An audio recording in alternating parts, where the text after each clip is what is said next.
Indian Lake Estates as our newest Florida land investment opportunity. Situated in Central Florida, in the same county as Disneyland, Indian Lake Estates is within easy reach of Orlando, Tampa, and the Space Coast.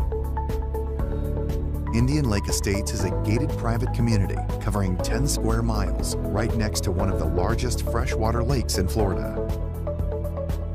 Entering through the gates, you soon discover an 18-hole championship golf course, a 9-hole executive golf course, alongside tennis, pickleball, and basketball courts. And when the games are over, why not relax in the estate's 23,000 square foot clubhouse, have a drink at the bar, or dine in the restaurant looking over the golf course. On the western side of the development is Lake Walk on Water, a 14 square mile translucent freshwater lake that is every fisherman and boater's dream come true. And once at the lake, you'll discover the longest freshwater pier in Florida, a perfect spot to fish or just watch the stunning sunsets next to the abundant wildlife. Indian Lake Estates boasts a variety of half-acre buildable home sites extending from the golf course to the lake, including lake access canal lots. All lots come fully deeded as well as inspected for wetland and flood zones. Owners can use all the facilities without having to build. Caledonian offers a limited number of buildable lots with significant investment growth potential.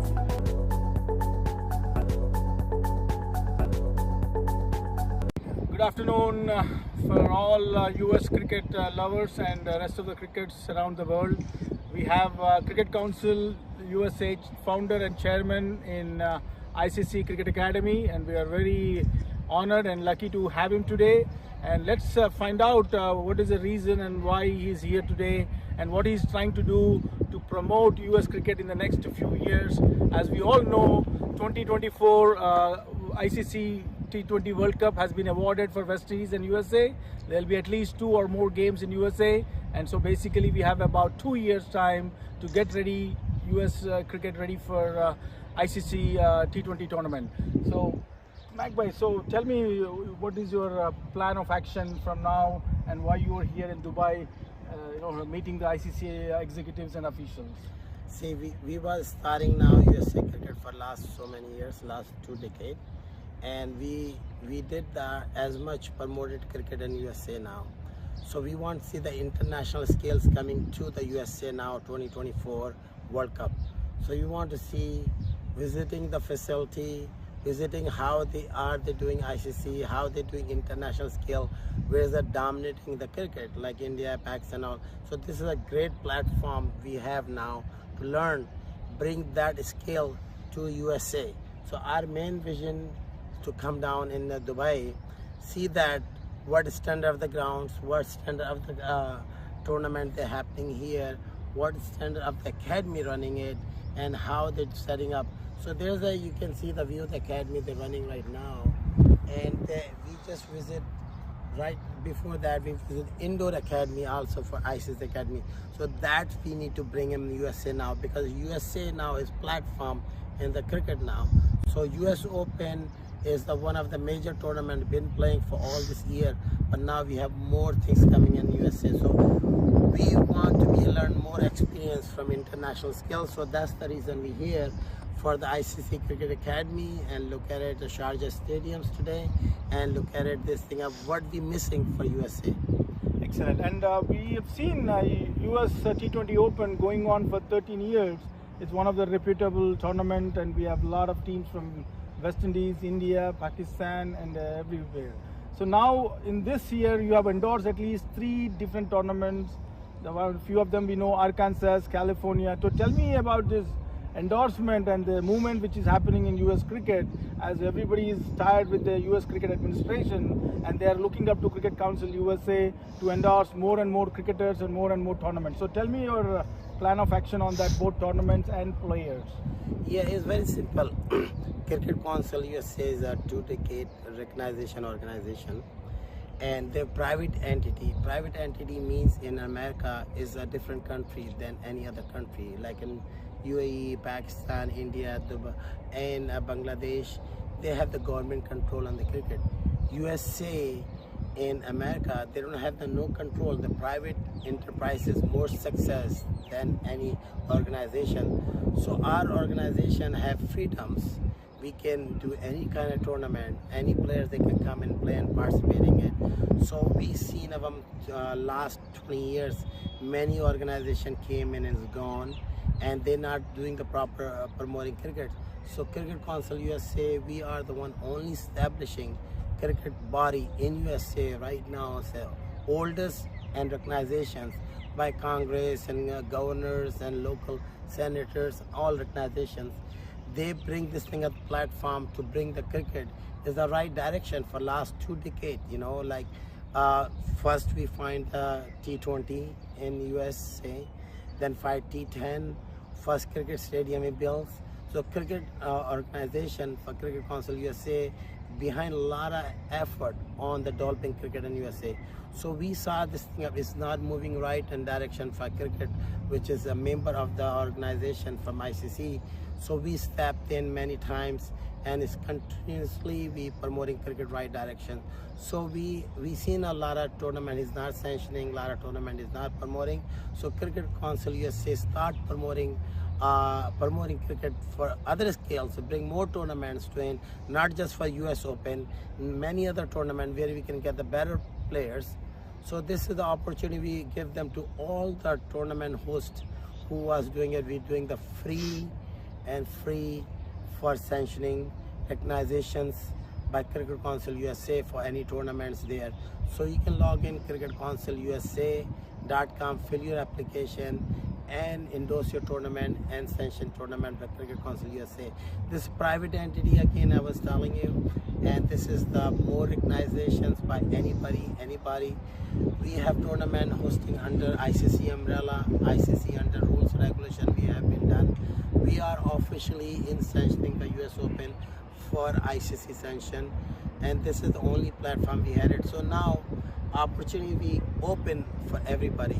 So that's why we have started endorsing and recognizations and sanctioning the tournament for local scale, because they need it. They need very much to come in and play, and we need more players. Yeah, like another thing, to develop any sport, we need infrastructure, grounds and all. So we heard that you already secured lands 100 acres to 200 acres in more than 5 states, namely DC, New Jersey, Atlanta, Florida and Houston. So tell me about your plans getting this type of grounds where ICC standard ground in USA. I know there are at least 6 or 7 constructions going on, which you are leading by at least 5 of them that I know. Tell me about your plans, by when these cricket grounds and infrastructure will be available for US cricketers, and what is next steps for this, take it forward. You see the facility like this, and that's what the facility they needed in USA. We do have Broward County Cricket Stadium, MAQ Cricket Stadium, and there is in Houston few cricket stadiums, the grounds. But the major fields right now is only international scale is the Broward County Cricket Stadiums, and also we have number of the cricket developing in. And now the times we want international scale to bring in a lot of international. So we came here visiting in many grounds, Sharjah Cricket Stadium #1, and then we came in ICC Academy grounds and all. So what scale we can bring in more? So we have choose 5-6 ground we building up there in USA now currently. One is Faithful in I-95, there's 2 International Cricket Council, and then also in the International Cricket Council standards we building on those, and that also they coming in to international scale in New Jersey, Philadelphia, and then a 200-acre we just inquiry in Washington DC, and we building one also private facility. So main reason we came here, see that ICC Academy, how the academy working, and ICC Academy here in the way, so we can able to similar same copy to bring in the Washington DC. There's a main hubs for the players and all. New York close by, you have Washington, Virginia, Atlanta, on North Carolina, South, all they come by. So we was putting on one is private organization academy is in there in Washington DC area, and we just have finished 200 acres, and this is the clubhouse we have it. So we getting this thing up. So that will be other boost. We have number of 32 grounds now for our Cricket Council USA, many different Philadelphia, Tampa, South Florida, and New Jersey, and also we number of tournaments we sanctioned recently. So is growing, mass growing, going on right now. But our main visit here to how we build the duplicate copies, international skills and academies, and in the Washington DC. Thank you very much, MacBoy, and thank you for our entire team of Cricket Council USA. And let's hope to see some grounds and exciting cricket in this year up to 2024. Have a nice day. Thank you. Indian Lake Estates as our newest Florida land investment opportunity. Situated in Central Florida, in the same county as Disneyland, Indian Lake Estates is within easy reach of Orlando, Tampa, and the Space Coast. Indian Lake Estates is a gated private community covering 10 square miles right next to one of the largest freshwater lakes in Florida. Entering through the gates, you soon discover an 18-hole championship golf course, a 9-hole executive golf course, alongside tennis, pickleball, and basketball courts. And when the games are over, why not relax in the estate's 23,000 square foot clubhouse, have a drink at the bar, or dine in the restaurant looking over the golf course. On the western side of the development is Lake Walk on Water, a 14 square mile translucent freshwater lake that is every fisherman and boater's dream come true. And once at the lake, you'll discover the longest freshwater pier in Florida, a perfect spot to fish or just watch the stunning sunsets next to the abundant wildlife. Indian Lake Estates boasts a variety of half-acre buildable home sites extending from the golf course to the lake, including lake access canal lots. All lots come fully deeded as well as inspected for wetland and flood zones. Owners can use all the facilities without having to build. Caledonian offers a limited number of buildable lots with significant investment growth potential.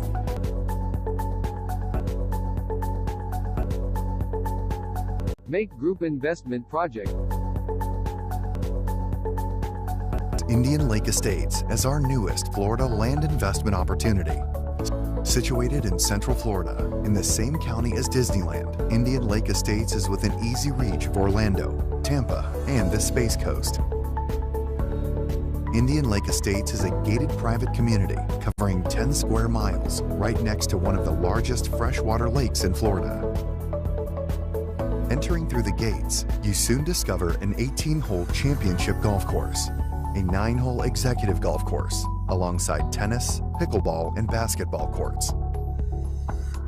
And when the games are over, why not relax in the estate's 23,000 square foot clubhouse, have a drink at the bar, or dine in the restaurant looking over the golf course. On the western side of the development is Lake Walk on Water, a 14 square mile translucent freshwater lake that is every fisherman and boater's dream come true. And once at the lake, you'll discover the longest freshwater pier in Florida, a perfect spot to fish or just watch the stunning sunsets next to the abundant wildlife.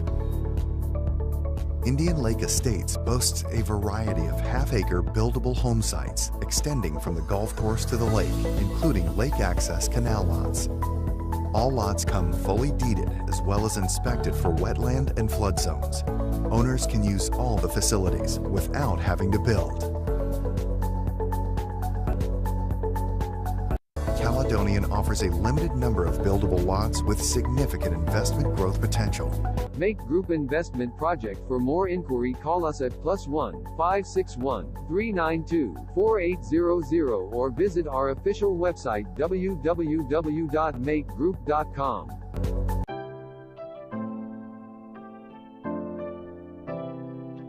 MAQ Group is the real estate investment company. Our goal at MAQ Group is to provide you with the expertise and service you need to do business in today's complex market. More information, visit maqtv.com. Our latest project for investment: Cedar Creek Road, Fayetteville, North Carolina at exit 49 on I-95, 4825 Windsor Place, Pomfret, Maryland, Charles County, 511 West Bridge Road, Fayetteville, Georgia. Fayette County.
Let's play with usopen champion. I'll play, I know what it takes, how it feels to win. And I'll do it all till the sun goes down, and all till the night time. Oh yeah, let's play, give it all you got inside. Make the magic come out, make you feel alive, and this is the right time. Let's play. I put my armor on, show you how strong I am. I put my armor on, I'll show you that I am. I'm unstoppable. I don't lose, I come to win. I'm invincible. I'm the star, your champion. I'm so powerful. Hear me roaring to the wind. I'm so confident. Let's play with usopen champion. Let's play with usopen champion.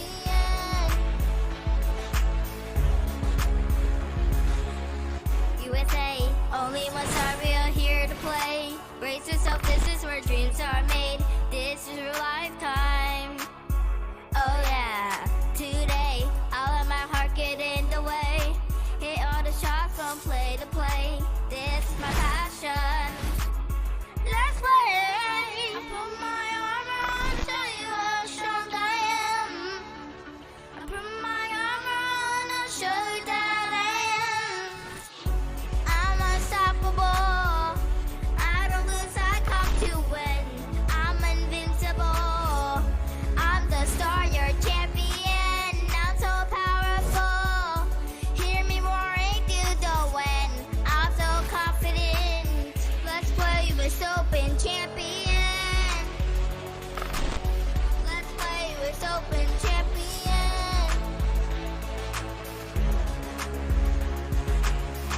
I put my armor on, show you how strong I am. I put my armor on, I'll show you that I am. I'm unstoppable. I don't lose, I come to win. I'm invincible. I'm the star, your champion. I'm so powerful. Hear me roaring through the wind. I'm so confident.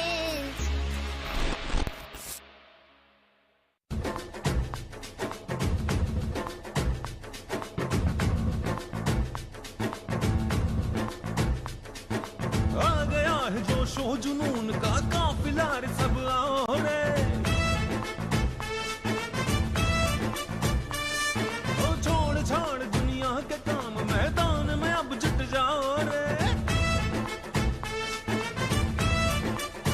ओ आ गया है Great day for the cricket for USA. That, as you see in that thing, we are visiting ICC Academy in Dubai, and we have the host. We brought him here is Akbar, Ran Akbar, which is for the UAE team captains and also the play. And we have Nanda, who came in also, is the VP directors on the Cricket Council USA.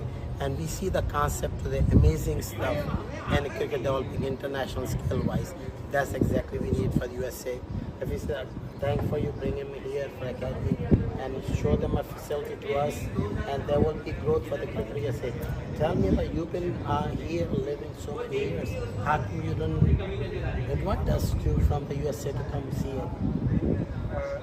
The cricket is in UAE. It's very long history, and it was my pleasure. You people came here. I have to show you people like what facility we are having. This is the best facility, even not here. If you walk anywhere, you will get beautiful grounds. Yeah, but you never invite an USA. That's the question. I All always this year you're coming for last 10 years. I always ask you, but you never.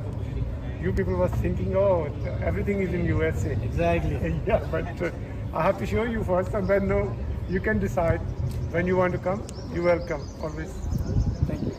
We'd love to host you. Thank you for hosting here, and then you saw this thing up. And as a viewer, as a promoting in the cricket in USA, tell me what you have seen today, and we don't have in the USA. Yeah, what I've seen is an integrated sports academy having all 10 dimensions of any sport.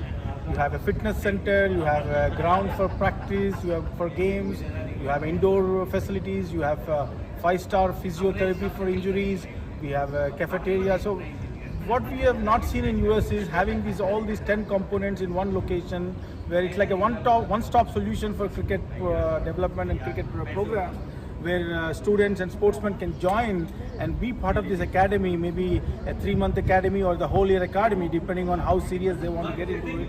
And this kind of facility will help next generation cricketers to compete at the international level, and one day we will even win a T20 games with all the major countries. And I see, before we retire and from the cricket, we want to see US cricket team winning one of the major tournaments, ICC tournaments. What is winning? Want to be a champion for World Cup? Yeah, we can try. Unless you start thinking, the formula I learned all my life is, first you need to imagine what you want to do or what you want to get in cricket. Second, you need to dream about it.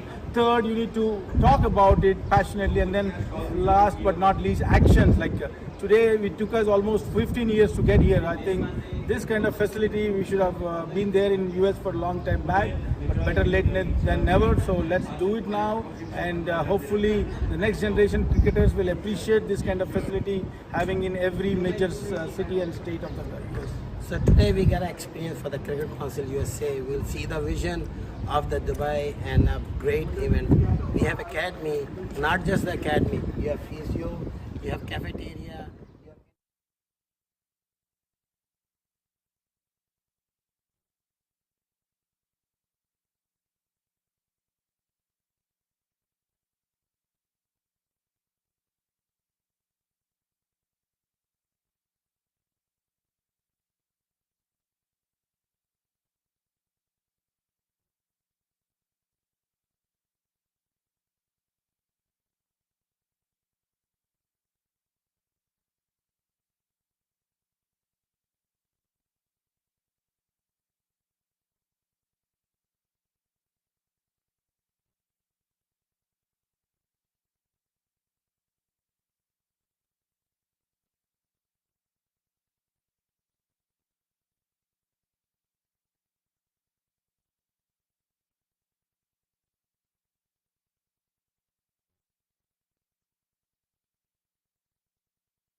opening toss. And of course, he has decided to bowl first.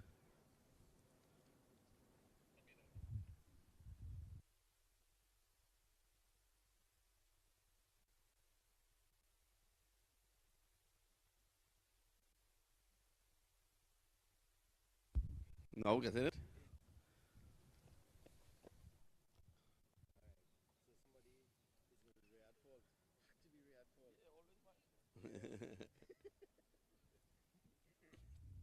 All right.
stand, not charge, it's only flickering, only going back.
Very good morning to you and welcome to the continued action here at the US Open 2022, game number 13 at the 14th edition.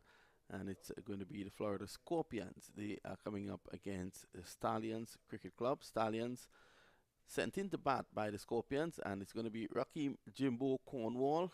Wasn't feeling so good earlier in the week, but he's much better now, and he's going to take his place at the top of the order. The Stallions, they have won 1 and lost 1, and the Scorpions, they are yet to win. That's a good delivery. That was the arm ball coming in with the arm, and Cornwall just pushing it away, and there is no run. So here he is again. He comes in, bowls left rock, and he clips it in the air. It could bring problems, just not carrying, and it goes down to long on. So it's 1 without loss. Cornwall gets going, and the dangerous New Zealand opener, Martin Guptill, comes in to strike now. Let me say a very good morning to Hi India's Dr. Nilesh Mehta, international commentator. Recently, your last visit here, Nilesh, would have been the India series. That is right. Good morning, Vinod, and good morning to all the viewers and listeners, wherever you might be all over the world. Welcome to the Broward County Stadium here for the 13th match here, Vinod, for the US Open. Yeah. So Rawlings starting well, and I was having a look at the pitch down there this morning. It looks an absolute belter.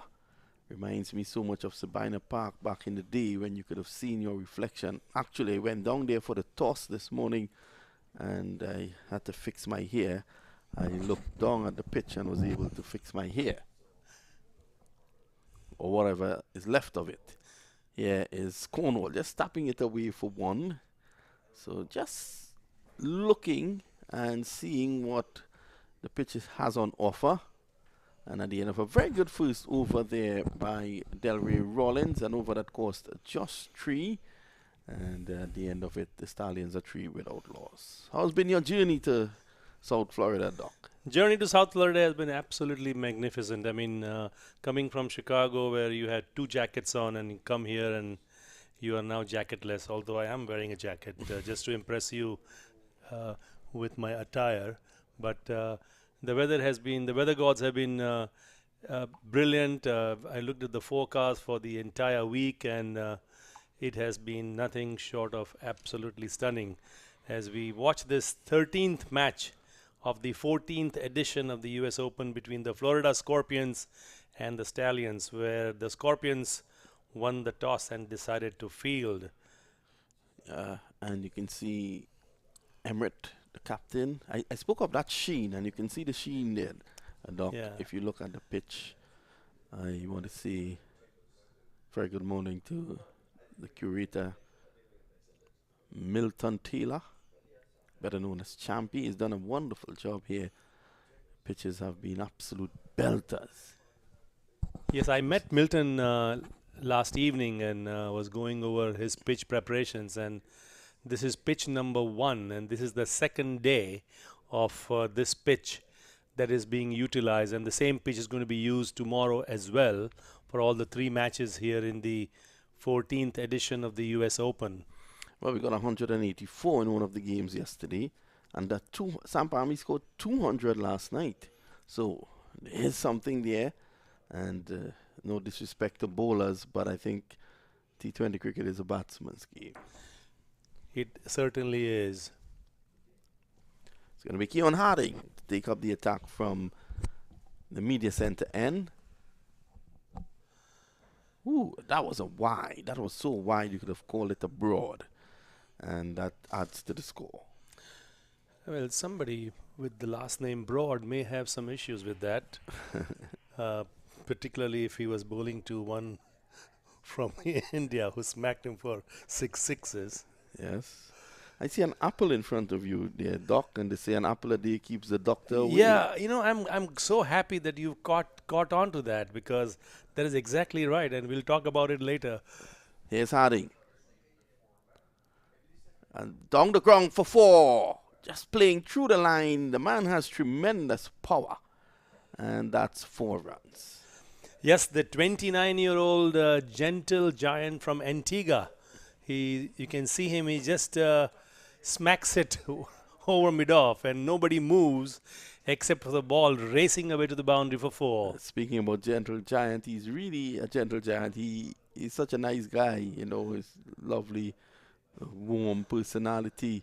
And his nickname is Baby Giant. Let's see. Harding, he will love the ball coming on to the bat. That was quick. Harding Cornwall beaten for pace.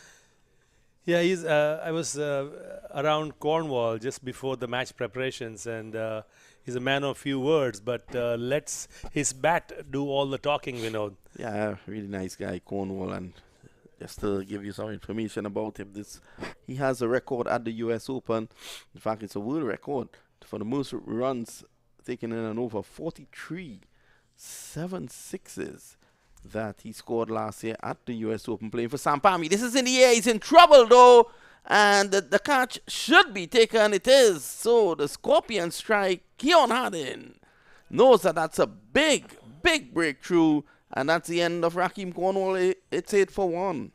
Yeah, that was a shot that Raheem wanted to hoist it over deep mid-off area, but got on the upper portion of the bat and ballooned up in the air, and they lose the first wicket. As you can see here, this goes skywards, and the ball there was slightly moving away from Raheem, but on that occasion, Raheem not able to capitalize on that delivery, but a big loss, as you said, Vinod, for the Scorpions as they lose Raheem Cornwall. 8 for 1 as the Stallions' current total, 1.3 overs bowled so far. Yeah, well, you know, that was brilliant bowling there by Keon Harding because of the fact that the previous delivery was quick and it beat him outside the off stump, and he was beaten for pace. And then this delivery, he actually bowled a slower one. It came out of the back of the hand, and of course, he could not handle it. Yeah. Keon Harding gets his first wicket. 3 balls bowled so far, and he's joined by Harry Tector, the man from Ireland, 23-year-old Harry Tector. And actually, Harry impressed Hardik Pandya so much, and Hardik showered such accolades and praise. And I'll tell you about the Hardik Pandya-Harry Tector connection in a moment as we see Harding coming into bowl. Well, Tector was a star in the previous game. He took his team to victory, and it was a wonderful effort by Harry Tector. They were chasing 192, I believe, and they got it thanks to a blistering knock by Harry Tector. Yeah, during the India tour to Ireland, Tector played some great innings, and Hardik Pandya, who was the India captain at that time, was so impressed that he gave his bat to Harry Tector. Pulled away, that's 4. Well, did it go all the way? We wait on the umpire. Yes, it did. What a shot. I could understand why Hardik Pandya gifted him his bat. Probably that's the one he's using. Well, we'll find out if it is, but that was a short pitch delivery asking to be punished, and Tector obliged, and the ball raced away to the square leg boundary. And that's a replay that you just saw on the screen.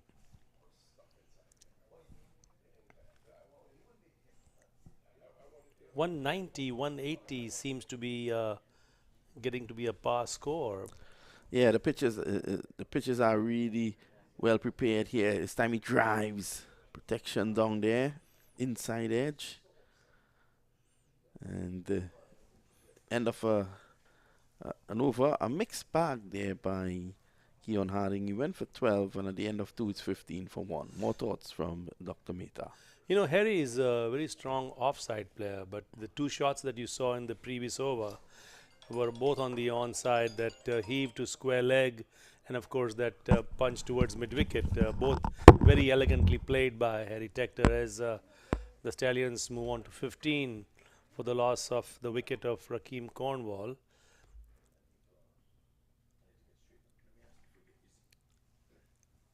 Martin Guptill is on 1, Harry Tector on 7 after the 2 overs.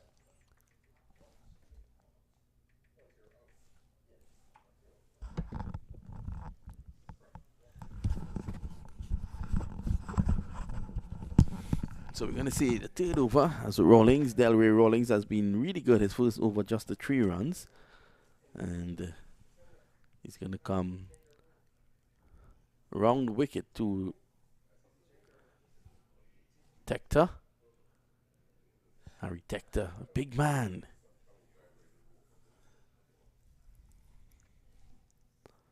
I'll say good morning to all the viewers here locked in on MAQ TV, taking in this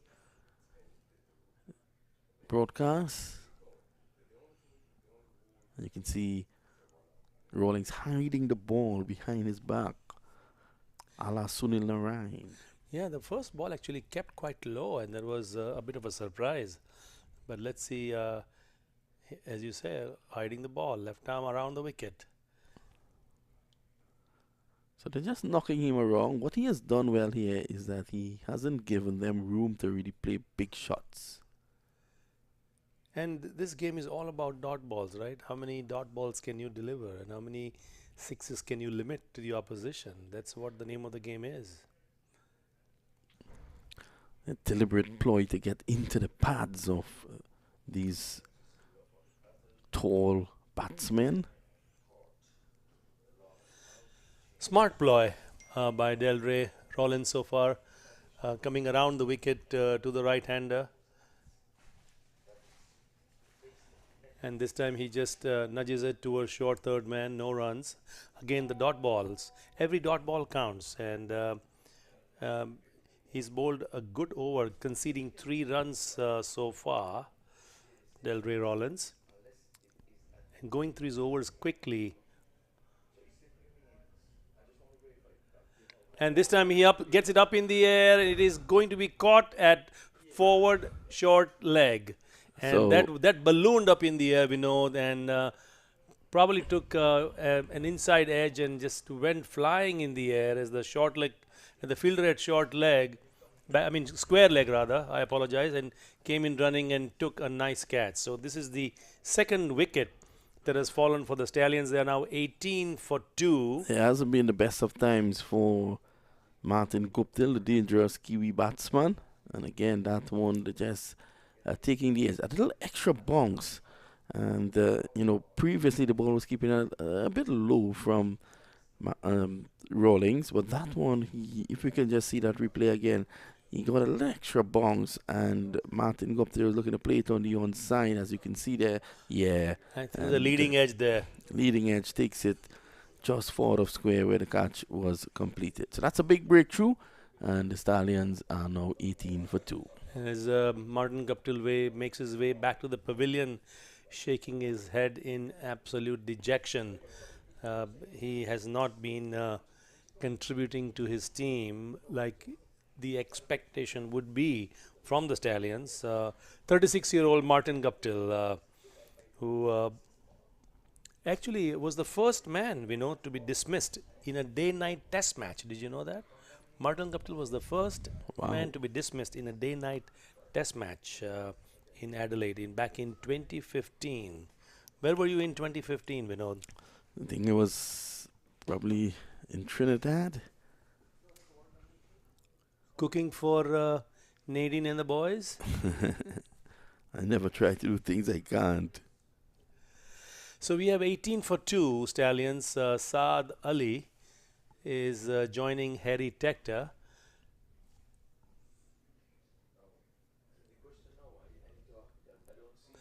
It's an over pitch delivery, and he drives handsomely towards long on and runs away to the boundary for 4.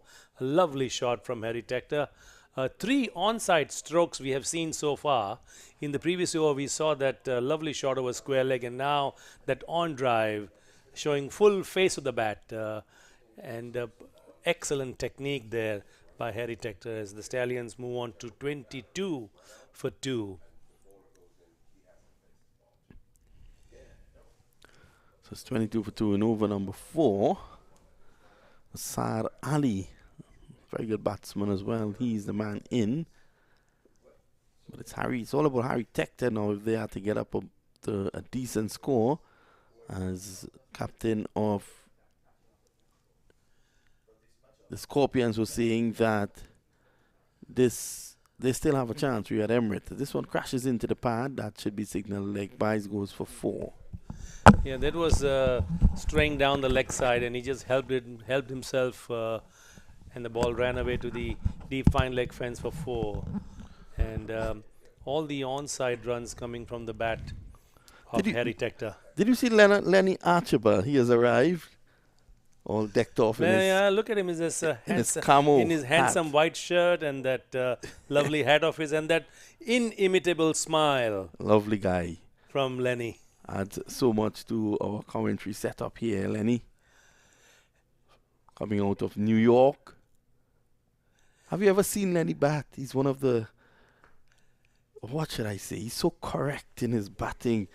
You see him on Christmas Day and you see him on New Year's Day in New York batting. He's the man of the Macy's parade on Christmas Day and Thanksgiving Day in the Big Apple, which is New York. An apple a day for you. I wouldn't pick him in a T20 game though, even if he pays me. 26 for 2. This is the 4th over. Harding striking in his very first over. Here he is, running away from us. Slow delivery. Tector not trying to overhit it, just leaning forward and playing late, allowing the ball to come on to him. It's the early exchanges, the ball will not come on as you would want it to. And as the Florida sun comes out, it bakes the pitch and it gets quicker.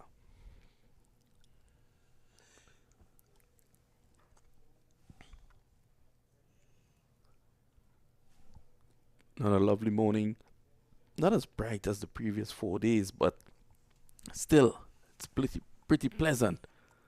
Nice, gentle wind blowing. That's a lovely shot through the offside for 4. He finds the gap there, Tector. He got it on the full. He just made a shimmy down the track and was able to take it on the full.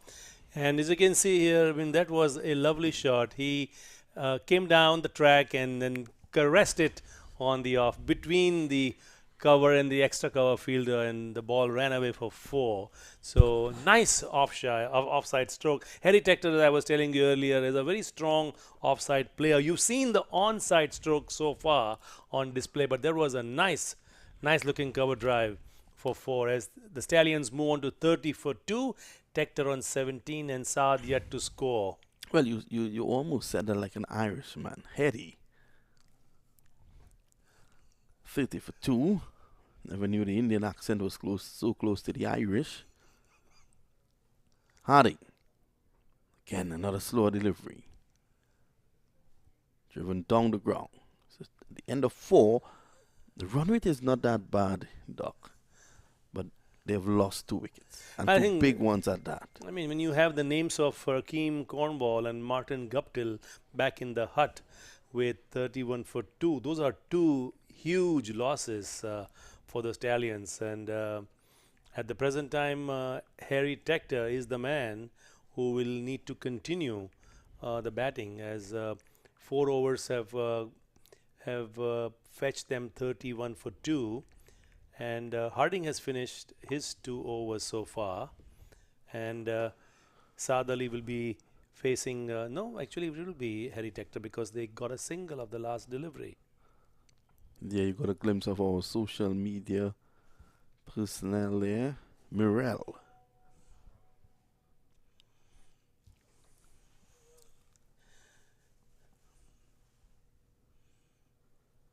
This one is taking a leading edge down to short third man. Yeah, Harry was trying that onside stroke because there's a big gap between long on and deep mid wicket. That area is open, but he was unable to execute on that occasion. This is a nice drive, pleasant through the offside. That's 4. That was all timing and placement. And that might very well be Hardik Pandya's bat. Look at that beautiful flowing off drive, piercing the 2 fielders and running away to the fence. Tector now in complete control as he's developing his innings. Now moves on to 22 of 14 deliveries. Delray Rawlings from the opposite end of this ground, from the commentator's box. Sammy drives over the top, and this will bounce 2 bounces into the boundary for 4. That was another lovely execution by Harry Tector. Now he is in full flow after that lovely cover drive that you saw in the previous over, and this one was lifted beautifully over the fielder at mid-off. A very safe stroke in the T20 books, if you will, fetching him 4 runs. Now the fielder at mid-off is dropping down a little deeper because they may not want that repeat performance. Well, he may want to go over long on, because long on is now up into the circle at mid-on. Again, making room and driving imperiously over cover for 4. And look at what he did this time. This time he changed the direction at the last moment. He changed the angle of that stroke of the off drive, and he knew that the fielder at long off is deep. So he deliberately placed that ball to the left of the fielder at long off, and again getting him 4 runs. So very well executed boundaries by Harry Tector. Yeah, just pulling away, giving himself room, because Rawlings has been doing exactly that, looking to go into the pads. This time it takes an educated edge. Goes down to third man. The back for 2.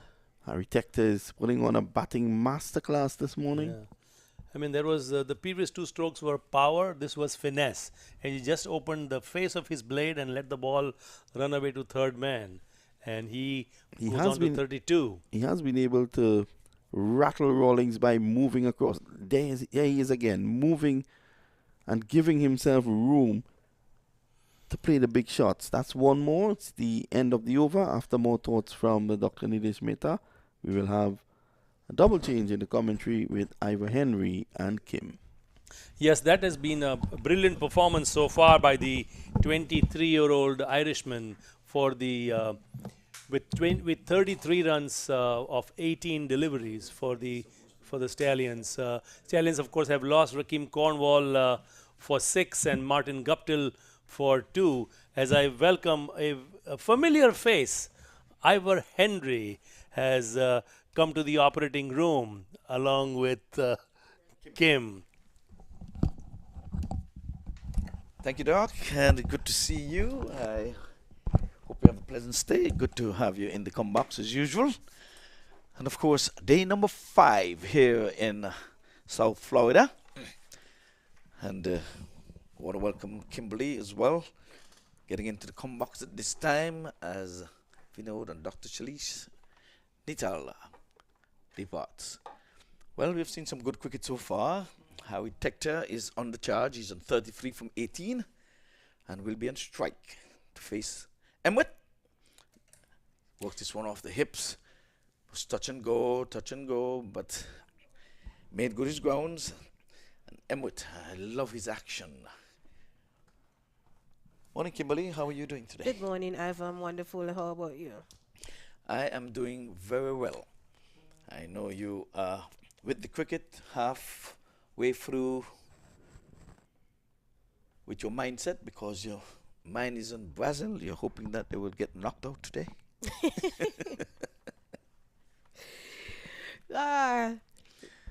So it is 47 for 2. A wonderful morning here in the wonderful city of Lauderhill, Florida. Top of the morning to you. If you're joining us on maqtv.com, we say welcome wherever you are.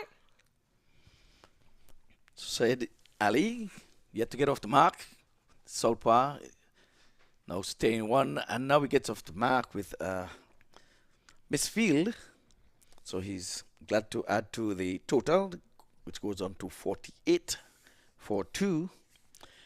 Well, it is Friday in our neck of the woods, and start of the weekend. Yes, indeed, Ivor. So it's Emirates, a very experienced player who had represent the West Indies, Trinidad and Tobago, Barbados, Tridents, Guyana, Amazon, and Gladiators, City Blazers. As he goes in now, outside the off stump, and he's on the back foot, punching another misfield. Enabled Tector to get a single. Knocked it down.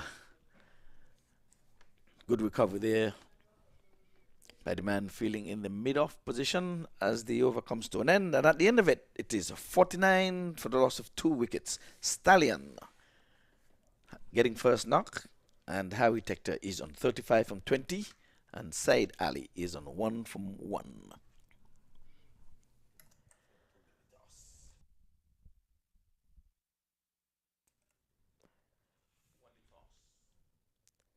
It's a nice delivery there from Emret. So it's Stallion CC. They're batting and they're up against Florida Scorpion. 49 for 2. They have lost 2 quick wickets. We had a wonderful game last night.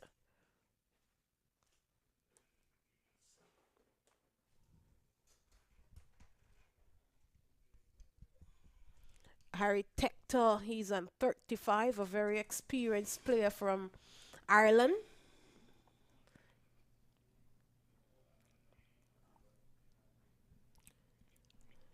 So either it is 50-50 comes up for Stallion CCC.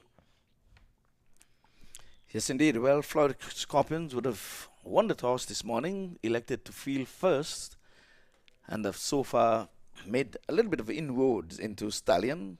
They've gone 50 for 2. They've taken 2 wickets, and they had 2 big fish. Oh, yeah. Guptill is gone. And Raheem Cornwall. So 2 big fish. Down the leg Ball side, and him! he bowled them. Walking across, and Tector goes. So Emret picked up the wicket of Harry Tector. The 3rd wicket has fallen at the end of over number 6, which comes at the end of the power play. It is 50 for 3. They're going at a run rate of 8.35 extras from the game. The score reads 50 for 3. Let's have a look.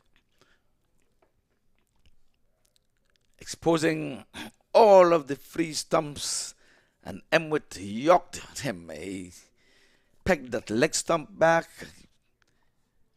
But what Emirates saw him coming across there, Ivor, and he changed it. He walked across too early, and Emirates spot that and changed the direction of delivery and picked up the 3rd wicket at the end of over number 6, and that's the end of the power play. Yes, indeed. What a way to go. But this is a fine batsman, a good-looking batsman. The other day, he would have been the player of the game with a good-looking knock. Can you remember how much he made? Could you repeat? 70. Tector, the match in the high-scoring match of 194. Yeah, he was not out on a 70-odd. But he had a good knock, though. Out of the 50, he would have scored some 35 runs. So we had Emmet, just 4 runs coming from that over, and having taken a wicket. Remember, it's a 2020 game, and it's just 4 overs allotted to each bowler. No bowler can bowl no more than 4 overs. Right. And Kimberly, you know the rule changing, and caught. Batsman out caught seem to be one of them that have some people up in arms. But you know, once a batter is out caught, the incoming batsman will have to face, providing it's not the end of the over. Yeah.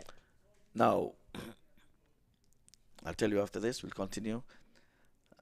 As Rollins continues with his left-armers bowling over the wicket.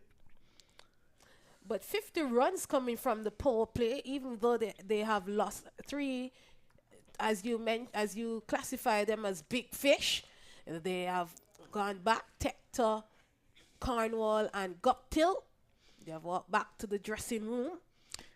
Yes, indeed. I think they would have caught 3 big snappers. Yes, they was considered big fish. And yeah, Tector, I'm very, very impressed with him. I like the way he go about his business. But the experienced Emwood, could I call him an ex-West Indies player? I don't think he has retired from international cricket.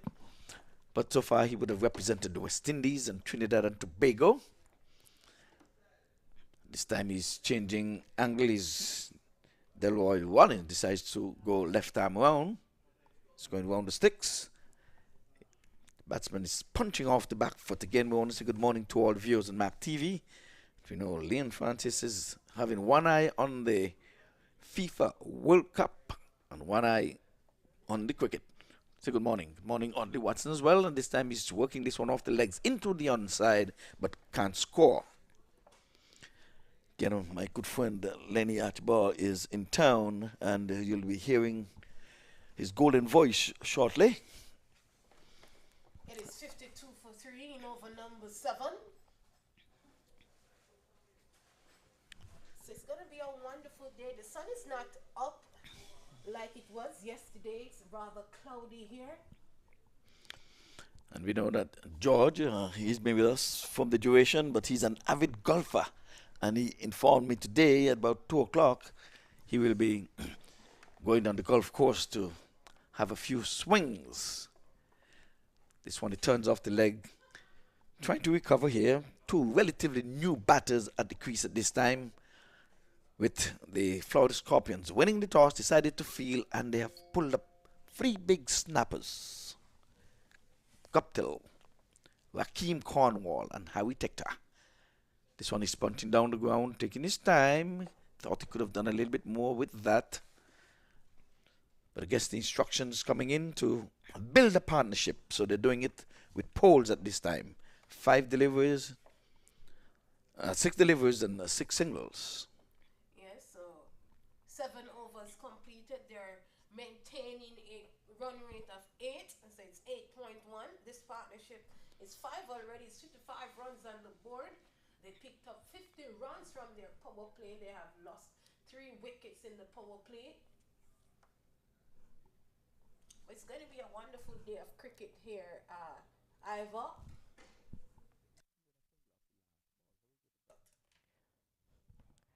Yes, it's going to be a wonderful day of cricket here. So 50 runs from the power play. They lost 3 wickets. So it's Emirates is going to continue. Picked up a wicket for 4 runs. And he goes now. He's bowling around the sticks, right arm, and this time he's back of the length, and he's punching. Oh, there's a bad misfield, and he's going to enable the batters to come for a second. Yes, it's early in the morning, buttered fingers. We've seen a few mishaps in the field. Yes, so far. But the catching has been spot on. They have not put down any. That's what matters. So Virgil Francis, I'm sure he's going to be in a little later. He's not missed a day. Unfortunately, he was not here to will on his Cornwall. Pulls and he pulls and he pulls straight. And my word, that went through the hands of the man at the deep backward square leg. It would have been a highlight catch. Indeed, it crashes into the fence for 4. Let's have a look.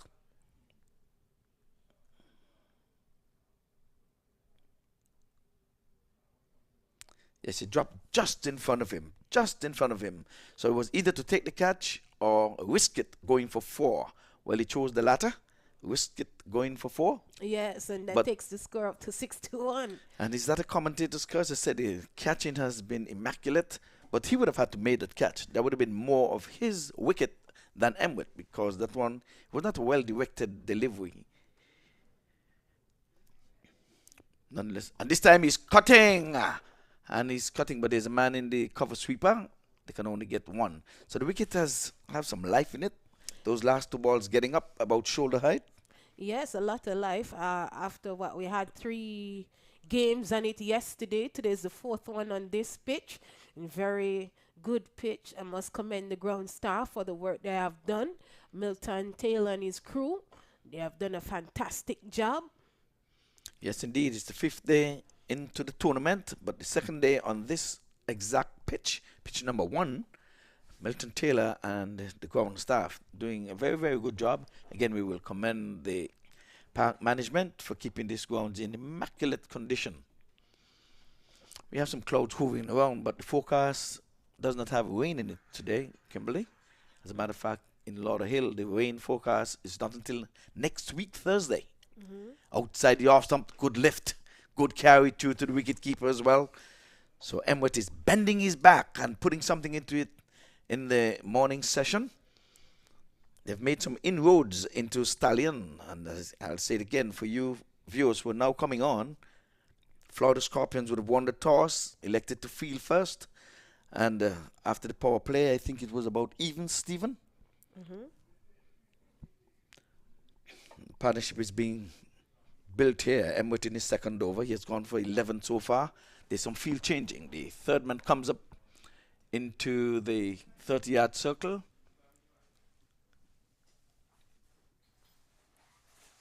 So this nice. time we're playing with soft and good bowling, good thinking, good captaincy. That man comes straight into play. Third man, or else it would have been a single going down to him. The third man, he's wearing that broad, yellow, Australian-like floppy hat. That was a good delivery there from Emret, right? So right outside of the off stump, seems to want to build a castle right there, trying to push back the batsman on his back foot. Yes, and Patel batting in the Australian colour, the yellow. I mean, this time, this one getting up on him, getting big on him, rolling the wrist, getting it on the edge, and goes down to fine leg for a single. At that over come to an end. Emmet is in full flight here, bowling, bending his back, bowling with some venom. Emmet, captain here in his own right. I'm not sure if he's going to be captain in this team. We didn't get that information. So but in the past, he would have captained his teams here in the US Open. So 7 runs from that over, 63 for 3 at the end of 8. So the partnership here consists of 13 runs. And those of who are watching at the Social Development Commission, we say good morning to you. Good morning, Miss Joseph. Good morning, Christine. And good morning to the rest of the crew over there in Jamaica land we love. Yes, and I'll continue with the out with obstruction now. If a batter hits a ball in the air and either one of the batters were to be given out obstructing, the incoming batsman would have to face, as long as it's at the end of the over. This the batsman working this one off the hips down to the cow corner area, and they picked up a single. So the sun is out now. Would you say in all its glory? Not as yet. You can see some weather birds hovering over. Yes. Yeah, to see the cameraman just picked it up. But the forecast doesn't have rain, but the weather birds are flying out. Good camera work there. Yes. Looking over in the nets, you can see some persons over there practicing as well, because we have 2 matches coming up after this. It's a wonderful day here, Friday morning. Bright, sunny Friday morning in the city of Lauderhill. I think it's supposed to be blazing in Jamaica by now.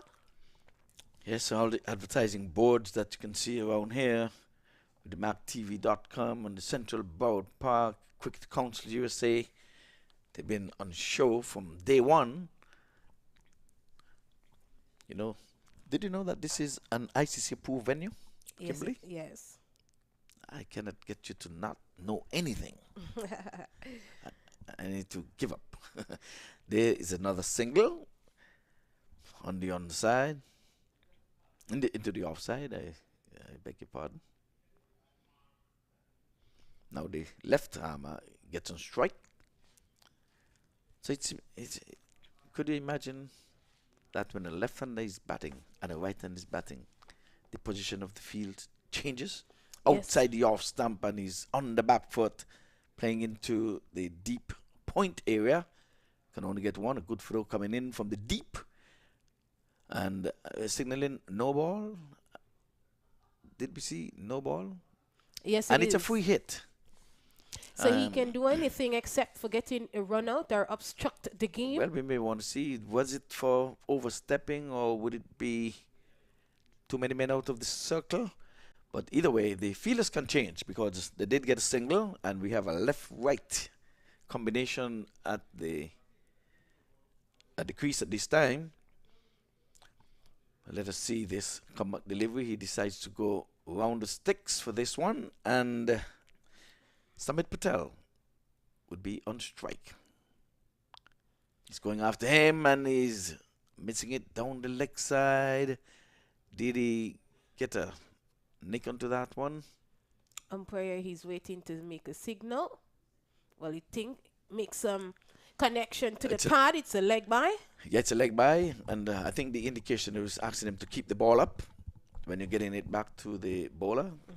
When he's indicating them, I had to protect the ball. The umpire is in charge of cricket over there, and there's a law that gives him the authority. He's the sole judge of fair and unfair play. On the back foot can beat gully. So a dot goes into the scorer's book. So the total is on 69 for the loss of some free wickets. We're into over number 9. Said Ali, 14 from 12. Patel been there for a while, sucked up some 9 deliveries on 5, but he's trying to rebuild. Cut in. But their point deep on the boundary comes into play as that over comes to an end. And at the end of it, it's going to be 70 for the loss of some free wickets, which indeed is the latest score here at the Broward County Stadium. Yep, 7 extras so far. This partnership, it is 20. The current run rate is 7.8. Patel, an experienced player. Ali, he's on 15 from 13. Patel on 5 from 9. And Danny, just 6 runs coming from that over. So it's not that sunny here today. You see some weather birds, they're out there. And it's partially cloudy here. Wherever you join us from, we say welcome. Top of the morning to you. Top of the morning to you, Mrs. Joseph. And you haven't said good morning to Sharon, my number 1 fan over there in Jamaica, the land of wood and water. I left that one for you there, Ivor. I know you would have said good morning to her, so I didn't mention it. Very good, thank you. You can move to the head of the class. That's my line. Okay. Well, back on to cricket, and this time he's doing the French cut. Some people say it's the Maurice Foster. Outside the off stump, getting an inside edge, going past the sticks, and he gets a single. So we haven't seen a boundary in quite some time. We've just seen some lovely stroke play from Harry Tector. And I came into the come box, and just before he got in, he got out. I really wanted to have a stint with his batting. I like his batting. I like his approach. So for the worldwide listeners and coaches around the world, cricket and 2020 cricket is not all about bang, bang. This is a good stroke, and it was well placed. That was a weak effort there in trying to cut that one off from the man at the mid-wicket, and the wide long on gave it up. So that one crashes into the fence. The score rushes to 75 for 3 in over number 10. The run rate moves up to 8. Top of the morning to you, Christine. Top of the morning to Kamai. The SDC fans in Jamaica, they're watching the US Open here. And maqtv.com whips that one down the ground. They will just settle for a run and takes up the score to 76, but Ivor, score moves on to 76 in 9.3 overs. What score do you predict?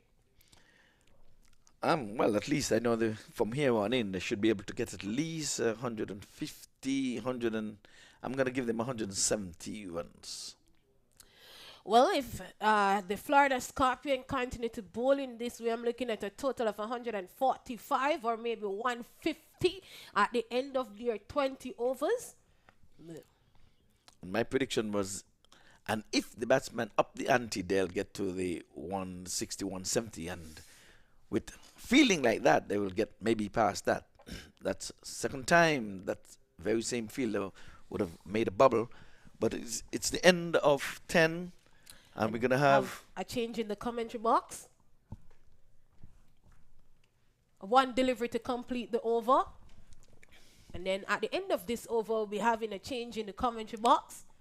And it's going to be Lenny Archibald, the golden voice of the man coming in from New York. Hopefully he'll bring not any cold weather from New York, because we have sunshine here. So 10 overs gone. The score reads 78 for 3. Patel, he's on 11 from 12. Ali, he's on 17 from 16 delivers. 7.8 is the current run rate. We'll take a break. Change in the commentary box.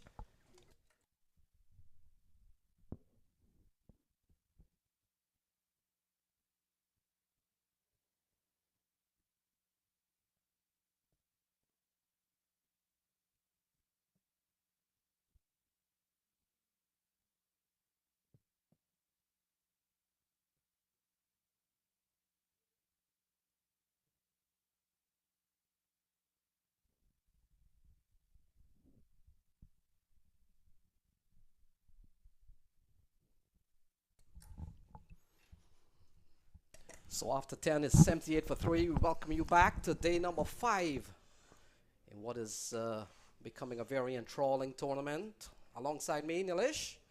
Good contest developing here as Stallions will take on Florida Scorpions in the first game of day number 5. And teams are still looking for points to get into the final 8. Yes, Lenny. Good morning, everyone. Again, this is the 13th match. So we've seen a good knock so far. This one is sliced away from Saad Ali. Continues to bat well. And look at that. That has gone away for 4. Yeah, look at the replay. He just slashes at that one, the southpaw on the offside, and races away to the fence for 4. Over the head of all the keepers on the offside, as he now, along with Samit Patel, putting on a nice partnership. Of course, Lenny, after losing Cornwall and Guptill early on, Tector made some significant inroads for the Stallions as they stand at 83 for 3. Samit Patel on 12 and Saad Ali on 21. So Saad Ali has played at the international level briefly for Pakistan. Now look at that, into the offside, could beat the man, and it does. And that has gone away for another boundary. Couple of good shots in this over off the bat of Saad Ali. Yeah, look at that. That is a very handsome looking shot, and I've always been a huge fan of the southpaws playing the offside strokes. Lenny, somehow that brings on a very unique kind of aesthetic look to that offside stroke when you see a left-hander driving to the offside. So that partnership has gone up to 36. Danny Lamb. And that's a better ball in the over. The over's gone for 10 so far. We've seen a couple of good shots through the offside from the attractive left-hander. And you look at Samit Patel, a man who's played at the international level.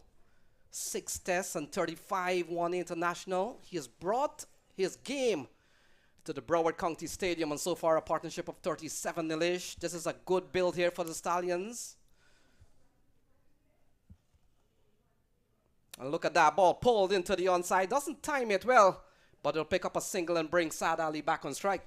Yes, Samit Patel, of course, Lenny, 38-year-old, played for England, as you said, and also played for Nottinghamshire. And no stranger to international cricket. Now he's playing a lot of franchise cricket all around the world, donning that yellow is it a yellow helmet? Different than the other players. So Saad Ali has been relatively quiet during the course of this tournament. So 11 overs gone. It's 90 for 3.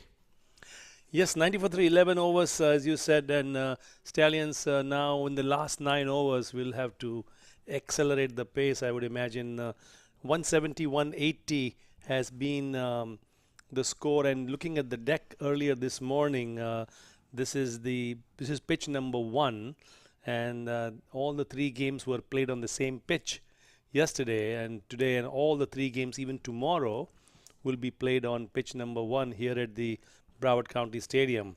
So Stallions on 2 points. They'll be looking for probably another win. And if they get up to 4 points, they could very well find themselves into the final 8. John Ross Jagisar will continue.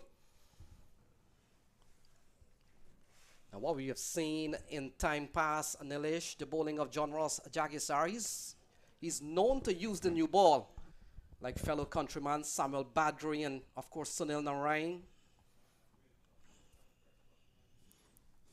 And a rampaging partnership here has really been built. Samit Patel, he's batted extremely well.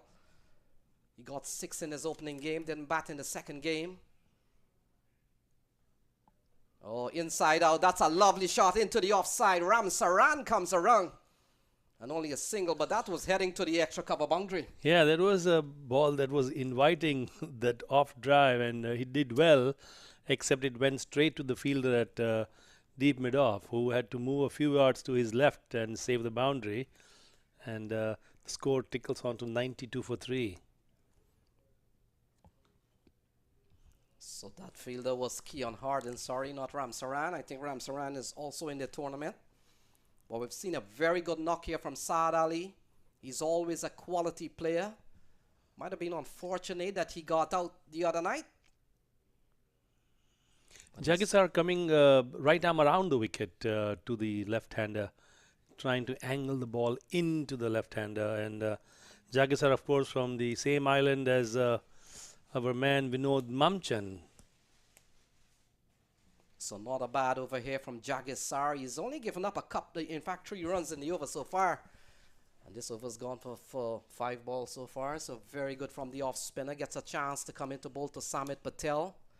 And that partnership has gone up to 42, Nilesh. Yeah, they've, I think, as you said, Lenny, they've been able to contain them. And Jagisar, in his the last ball of his second over, has conceded only 11 runs so far.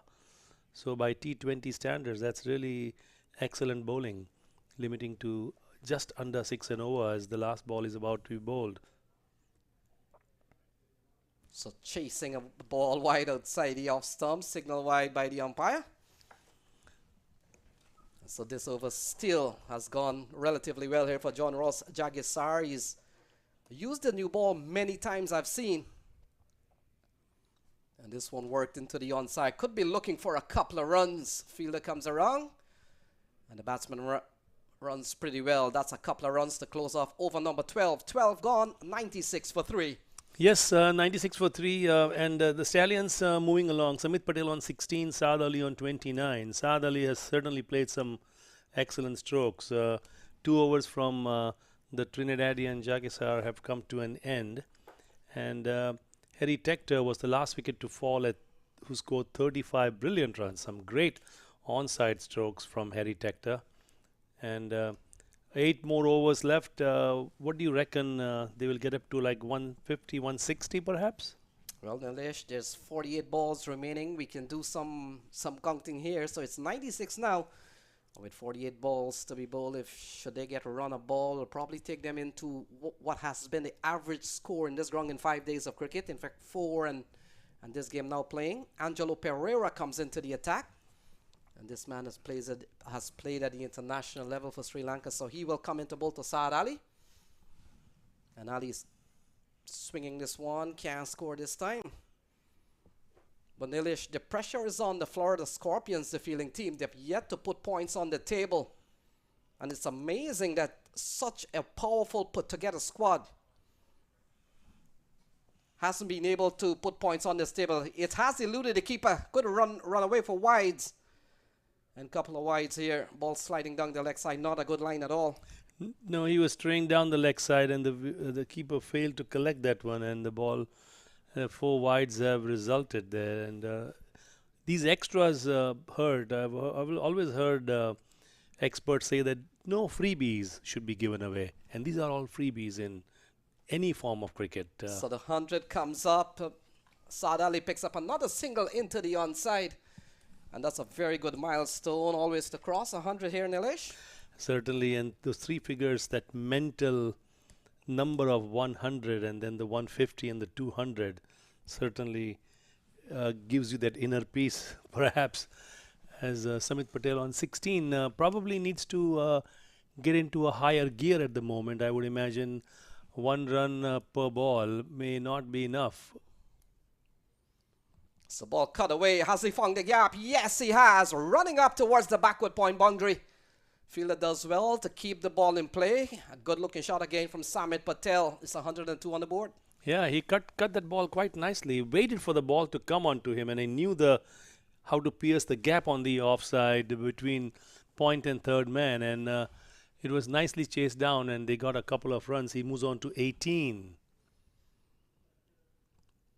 What the Scorpion has really done, Nilesh, they were able to pick up 3 big wickets, that of Rakeem Cornwall, Martin Guptill, and Harry Tector. Rakeem Cornwall, of course, from the West Indies, Martin Guptill from New Zealand, and of course the Irishman, Harry Tector. And so far we've seen a very good rebuild here, over 50 at the moment. Yeah, I think if just to think about it, you have an Irishman, you have a New Zealand man, a man from Leicester in England, Samit Patel. 3 countries already represented here. So ball just eased into the offside again. This partnership continues to flourish. And we've seen a very good knock from Saad Ali. Didn't get among the runs in the opening 2 games. Got 12 and got 3. And Samit Patel, he got 6 and didn't bat in one of the other games. So this is really their best showing so far in this tournament. And it comes on day number 5. Teams still looking for points. And look at that. Inside out. Over extra cover. A couple of bounces. And that's another boundary to Samit Patel. Well executed shot, Lenny, by Samit Patel. Waited for that one, and as you said, beautifully executed inside out shot. And the replay shows that how nicely he waited for it and just lifted it over the offside field for 4. Samit moves on to 23. Saad on 31. 109 for 3. 13 overs have gone by, Lenny. 7 more to go.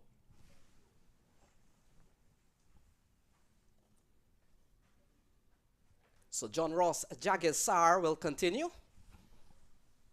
This partnership has really flourished. Some 58 runs so far. It's 109 on your board, as you can see. Oh, look at this. Over the offside, and that has gone over the head of Delray Rollins. And that's another maximum. That's a lovely shot on the offside. Jagisar coming around the wicket to the left-hander, and the ball pitching outside the off stump, and he just waited for it, and beautiful flow of the bat from the Pakistani left-hander as it goes over the long off fence for a mighty 6. So a couple of 6s in the innings so far. We saw one from Harry Tector. And this is the first one from Saad Ali. Saad Ali so far has struck 3 4s. And that's a lovely shot from the off spinner. You're playing with the spin of the ball. You want to go on the offside. And look at that. Goes again. Delray Rollins comes in. Takes a well-judged catch. And that's the end of Saad Ali. He goes for 37. Yes, this time he tried to repeat the same stroke, but had a little less power, as Jagisar just floated that one in to the left-hander, and Saad tried to repeat the exact same stroke that he had on the previous one, but this time a very well-judged catch, just 4 or 5 yards inside the rope, and that will be the 4th wicket for the Stallions as they are now at 115 for 4. Saad Ali departs for a well-constructed 37. Samit Patel batting on 23. The new batsman is Hamad Azam. Lenny? Yeah, Hamad Azam a couple of years ago would have been MVP for the 2021 minor league series. Top quality all-rounder is Hamad Azam. And so far in the series, in the couple of games that he has played, he got 8 and 23. And he comes in here to join Samit Patel. We've seen a big partnership coming to an end. Samit Patel and Saad Ali posted some 64 runs. But we also saw a very good catch from the Bermudian international, Delray Rollins.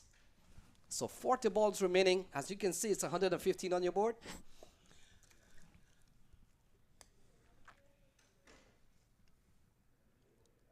So the off spinner will come into bowl to Hamid Azam.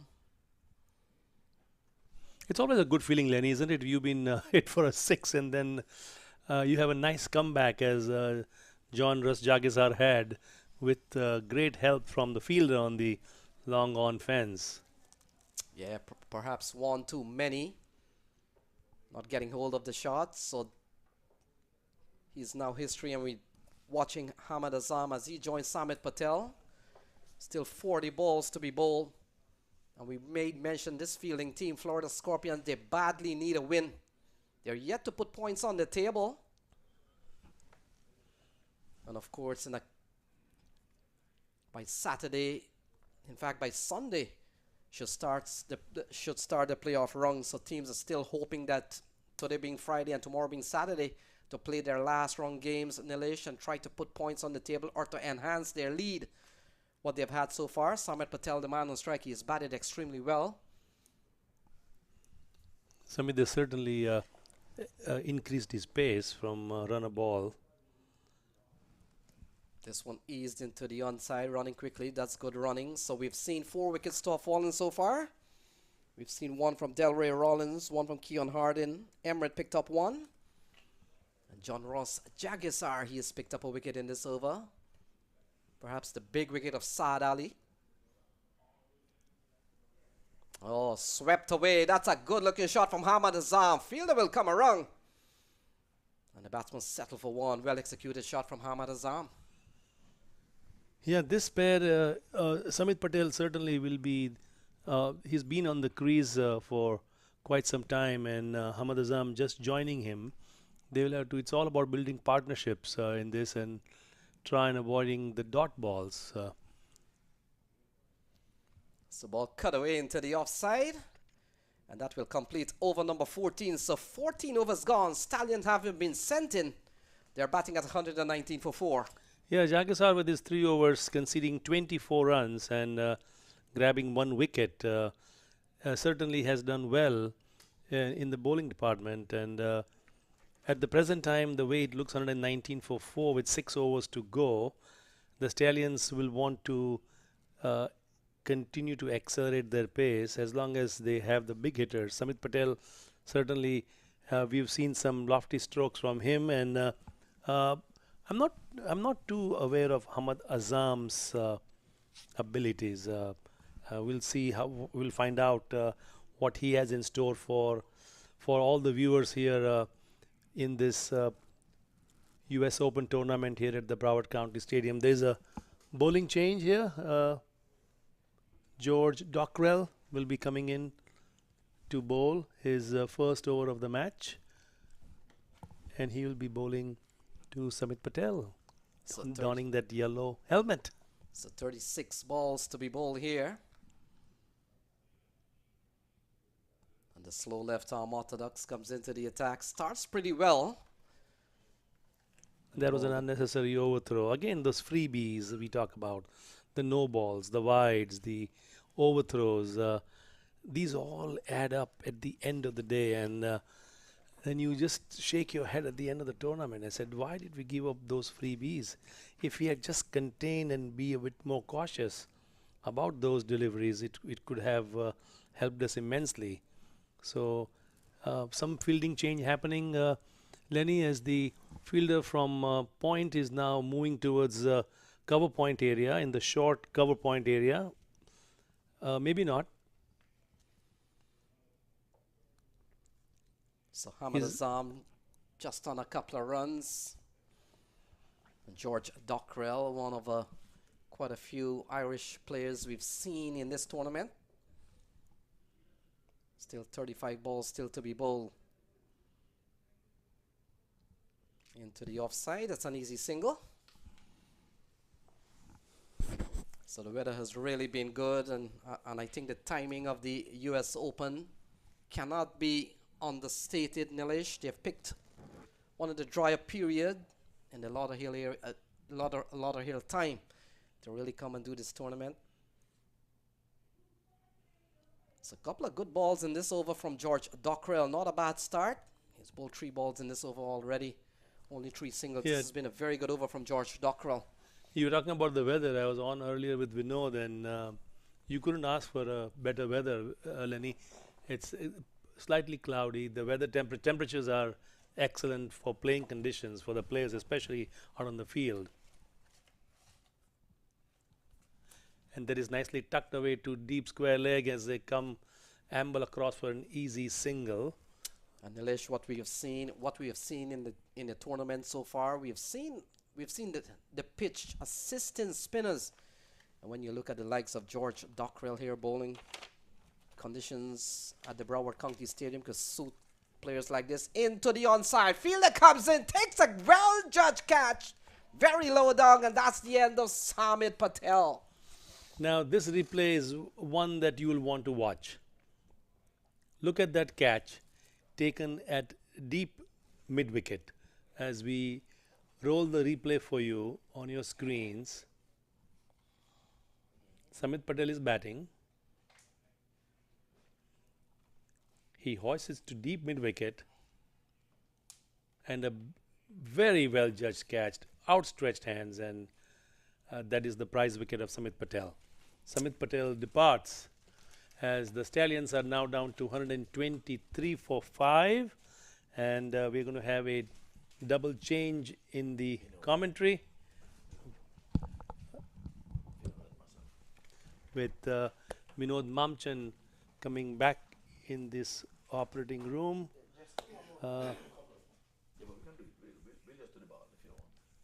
And along with him is Ivor Henry, donning a nice green US Open shirt. Welcome back, Mr. Mamchan. Thanks a lot, Nilesh.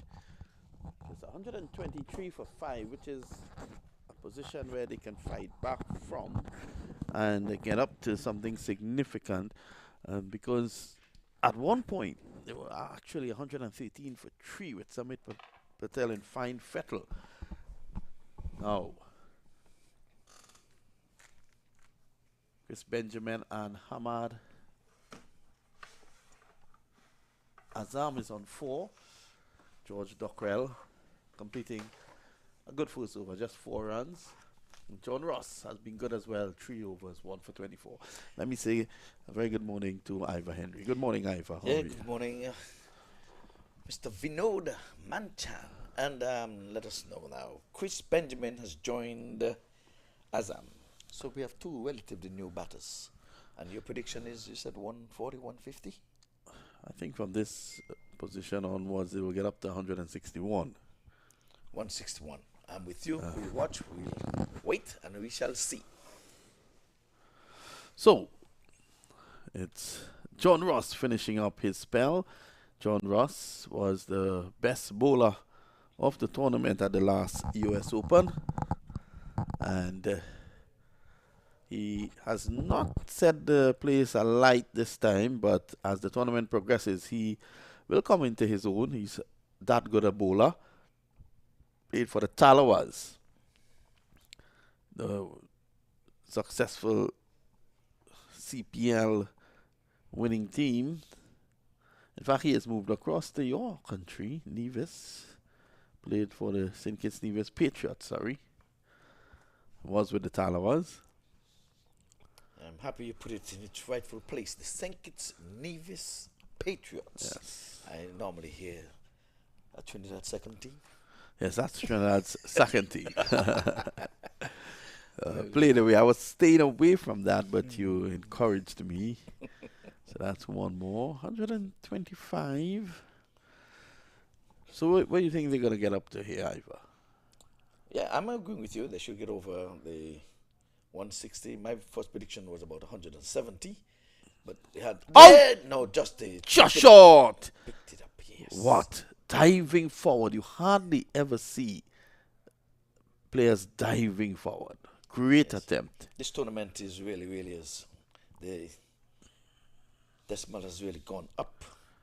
We have somewhat 40, 30 odd international stars. This time he's pulling out the boom, sweeping, and he's given. Yep.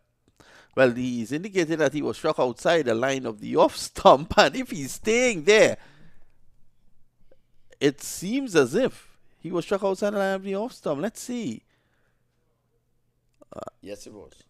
It would have gone into the stumps. But he was struck outside the line of the off stump playing a shot. So, undone there this time, and you could understand the disappointment of Hamad Azam. Let's have a look at that again. Let's slow it down, as Roddy will do for us. And you can see. Left foot is outside the off stump. And right there. Let's look. I think he was actually struck in line with the off stump. So it might be a very good decision by the umpire in the end.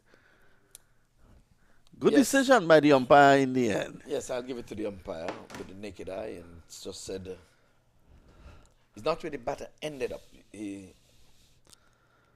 After he would have got struck, he did get his pad. He did move his pad across. And he did get his foot outside the off stump, but the impact was in line with the stumps. But his pad was in line with the stump at the well when he hit it. So that's a good wicket there for Jackie Sah. And the 6th wicket has fallen. But what the Stallions have done wrong here is to lose wickets at crucial times. They were well set at 113 after 13 overs, and only 3 wickets down. And had they just, bat sensibly, take it around over number 16, over number 17, and then pull the trigger, they could have really ended with a healthy score. But kudos to the Scorpions. They have really fought back well, and they have fought back by taking wickets. Well, the man with the most wicket in the 13th edition of this tournament, John Ross Jagasar, would have heard you when you called on him to just spin that ball. He's bowling his off spinners and he was successful. He comes into the new batter now and he's getting one on the pads, turning it. Winning the first one quickly, thought of a second, and that was quickly aborted. So the end of a successful over, just 3 runs coming from it.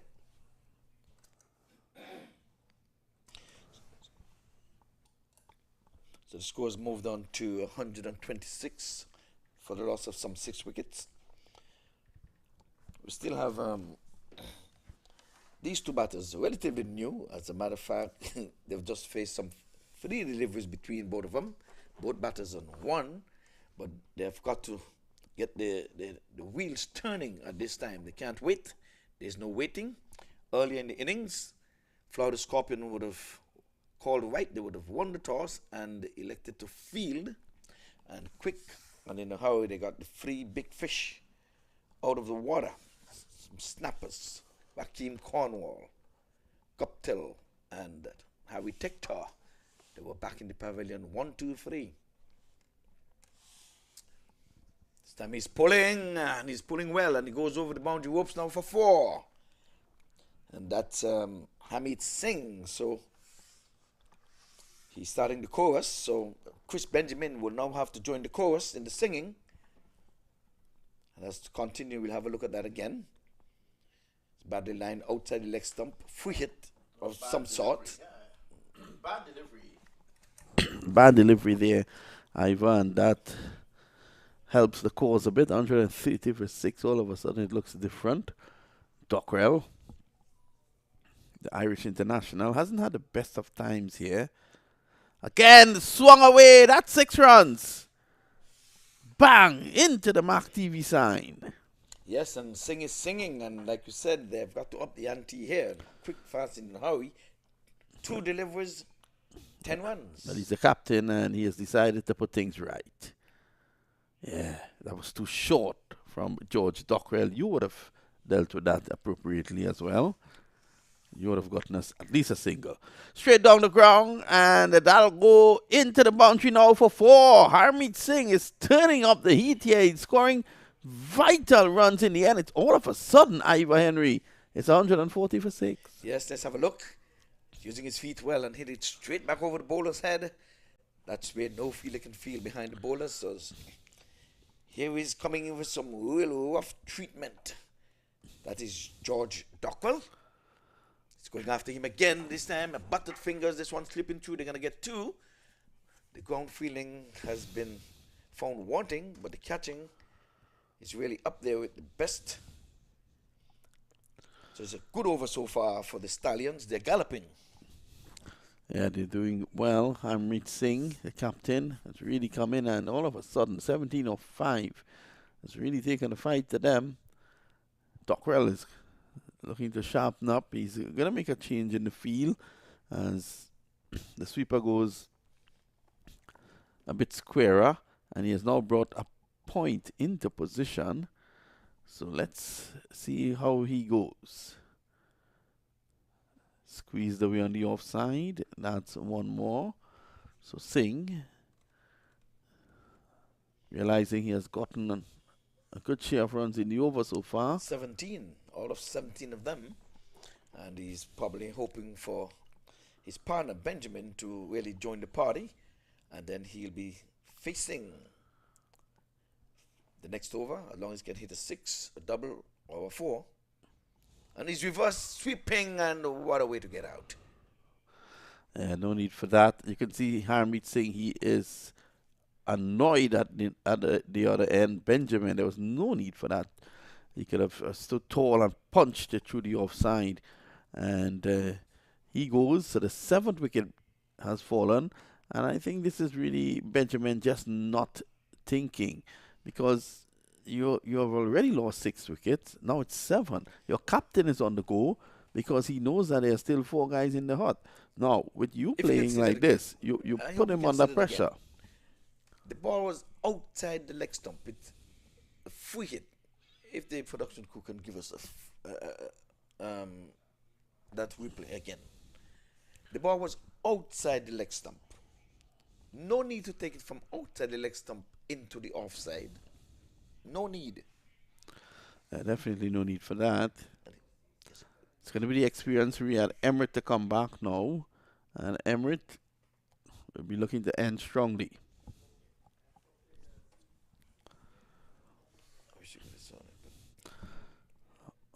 Three overs to go. I said 161. Emmett Hunt, I'll say the prize wicket this morning when he yorked Harry Tector, exposing all free sticks. You can't do that to the experienced ex-West Indian player. Exposing all the free sticks, and he was yorked leg stump. So Emirates is going to continue here now. I think what Benjamin was trying to say, the left-hander was really getting away the ball, so he had to turn left-handed to try to do the same. But he got out, outside the off stump, outside the trim line. So what Emirates has done, he has a sweeper in position at cover. Third man, long off. There's a deep point and an extra cover. So he's going to try to bowl that delivery outside the off stump and full and wide. Look to take the onside out of the play as much as he could.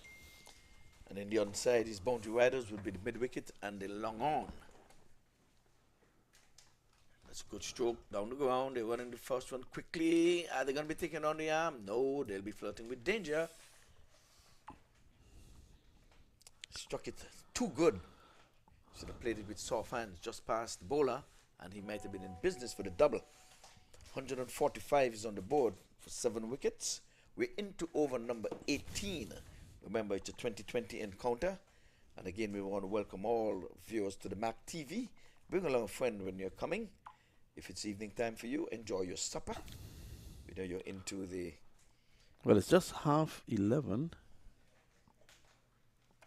Are you having supper at 11:30, Ivor? No, well, we're talking... we have viewers around the world, you know. Oh, okay. Someone is having supper. Someone is having supper. Yep.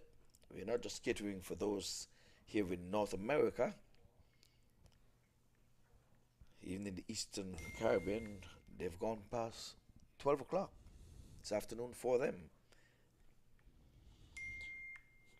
So Hamid Singh, he's been kept quiet so far by Emmet. It is third over. From the look of things, he'll be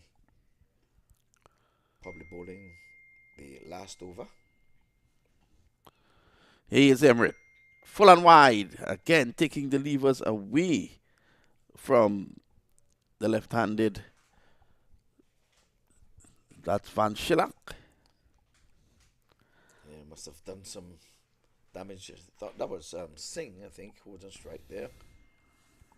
Coming off the bottom of the bat, not getting it in the meat of the bat. So now the new batter is on strike. Started with a wide and given away 3 singles so far. Kept things relatively quiet in this party hour. And he's driving. Long on gets in the way. They were thinking 2. Again, 2 was never on the cards unless they're going to risk running out. But they can't afford that with 7 wickets down. These 2 have got to take it all the way. We have 2 overs and 2 balls left in this inning. So with 14 deliveries, I still think they can get up to the 170 mark. 2 away from 150. Emmett. He's driving. He's going to get 4 for that. He's great driving coming from the bottom portion of the bat, but it was well placed. Yeah, I like the look of Harmeet Singh, you know. He's positive and he understands what Emirates is trying to do. And he has that power. Getting it fine. That's 4 more. 152 for 7. And 2 overs to go. Yeah, he went really hard at that one, wide of the off stump. And we're trying to hide it outside the off stump. So what Emirates is doing now, he's moving third man. He's bringing third man into the circle. Making a wider third man. He's Backward brought point if you want to. He's brought short backward square into a short third man. And he has a gully in position now, and he takes the point and sends him right back on the point boundary. So let's see if it's a bluff. He might just bowl it into the leg stump. So here he is, Emret.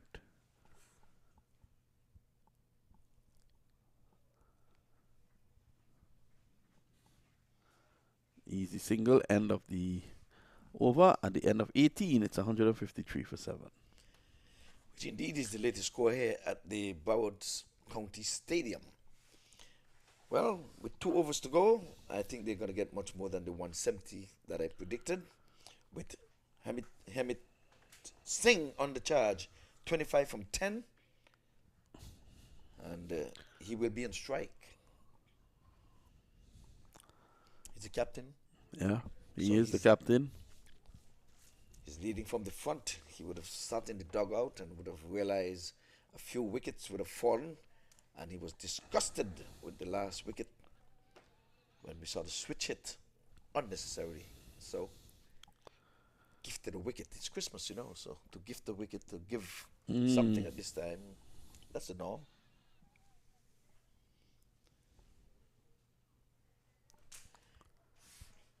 Well, with 10 runs coming from the last over, they're going to be hoping for 10 or better in this one with the skipper on strike. Hamid is here to meet Lamb. Would it be a lamb to the slaughter? Here's Danny Lamb. Slow delivery. Again, the idea is to take the onside away from Harmeet Singh. Yes, it seemed like he had some words with him now to say, why are you bowling it so wide? But he does not want to be a lamb to the slaughter. Danny Lamb. He's got to keep that ball away from these batters. So Salvik has got to join the party. Not much time left in this inning. They were sent into bat here by the Florida Scorpions. And earlier on, the Scorpions, they did the stinging when they got the big 3 snappers. Slow delivery, excellent delivery down to short third man. Always a single there. What was the speed of that ball? Well, I think Roddy Lalman, your good friend, will measure the speed and get back to you on that. That was slow. It reminds us of, what's his name there? Was Gouch, that slow bowler in past tournament. Well, it's 155 for 7. Edging and not getting a hold of it, and he's gone. Well, he was looking to get that through the onside, and it went on the off. So Harmeet Singh goes, and that's a big breakthrough. 155 for 8. That partnership of 12 ending there. He was looking to go through the onside, not in control. The ball was angling across him. As you can see, got this one to hold its line, and he lost power. And it went to cover where Dockwell took the catch easily. Yeah, he came off the edge of the bat. He was going at it really hard. Well, he's gone for 26 from some 11 deliveries. So he has played his part, but the wicket column is there in a spot of bother there.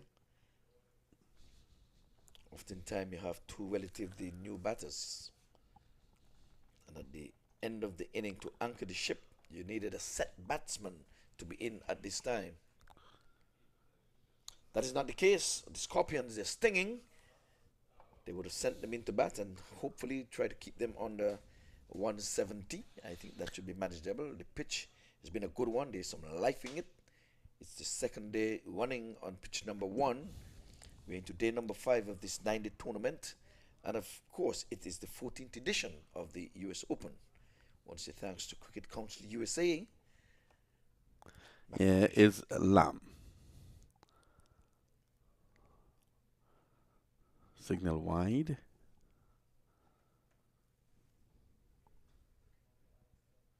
Waiting for the response, and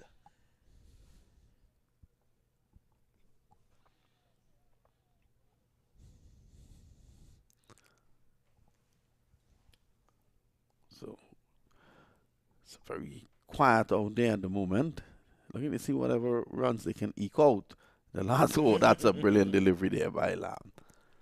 absolutely brilliant. Well, Danny Lamb has turned and tamed the Stallions and turned them into a lamb. There's no galloping here now. This is the penultimate over, and he's doing well so far. To pick up a wicket in the penultimate over, 4 deliveries, and he's held away in. Oh, except for the wides down the leg side, that's 2 of them. He's guilty. Taking pace off. Right eye there, badly lined. So 2 wides in the over and a wicket. Extras very healthy, 15 of them so far in this inning. In a 20 over match, I think that's ill-disciplined, I would say. That's too much for 20 overs. Good. This is what he was trying to get, but it may run close to the boundary. You're trying for that delivery for the entire over. Leg bye is given. So extras has gone now to 17.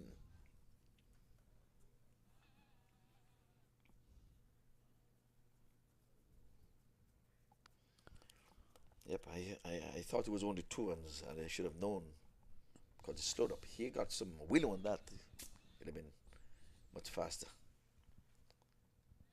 In the air, down to deep square leg, and he's gone. So Lamb strikes there, and he gets his 2nd wicket. Josh Laylaw has to leave, and it's 159 now for 9. And he didn't trouble the scorers. 2 deliveries for his ducks. 9 wickets. So in danger of being bowled out, because Emmet, I would imagine, is going to bowl this last over. So that was a good over. It's always make or break in that 19th over. So I think I'm going to be off the mark. I don't think they're going to get 11 runs. If Emmet is going to be bowling this last over, my prediction of 170 is in danger. Well, Fidel Edwards is the last player going out there.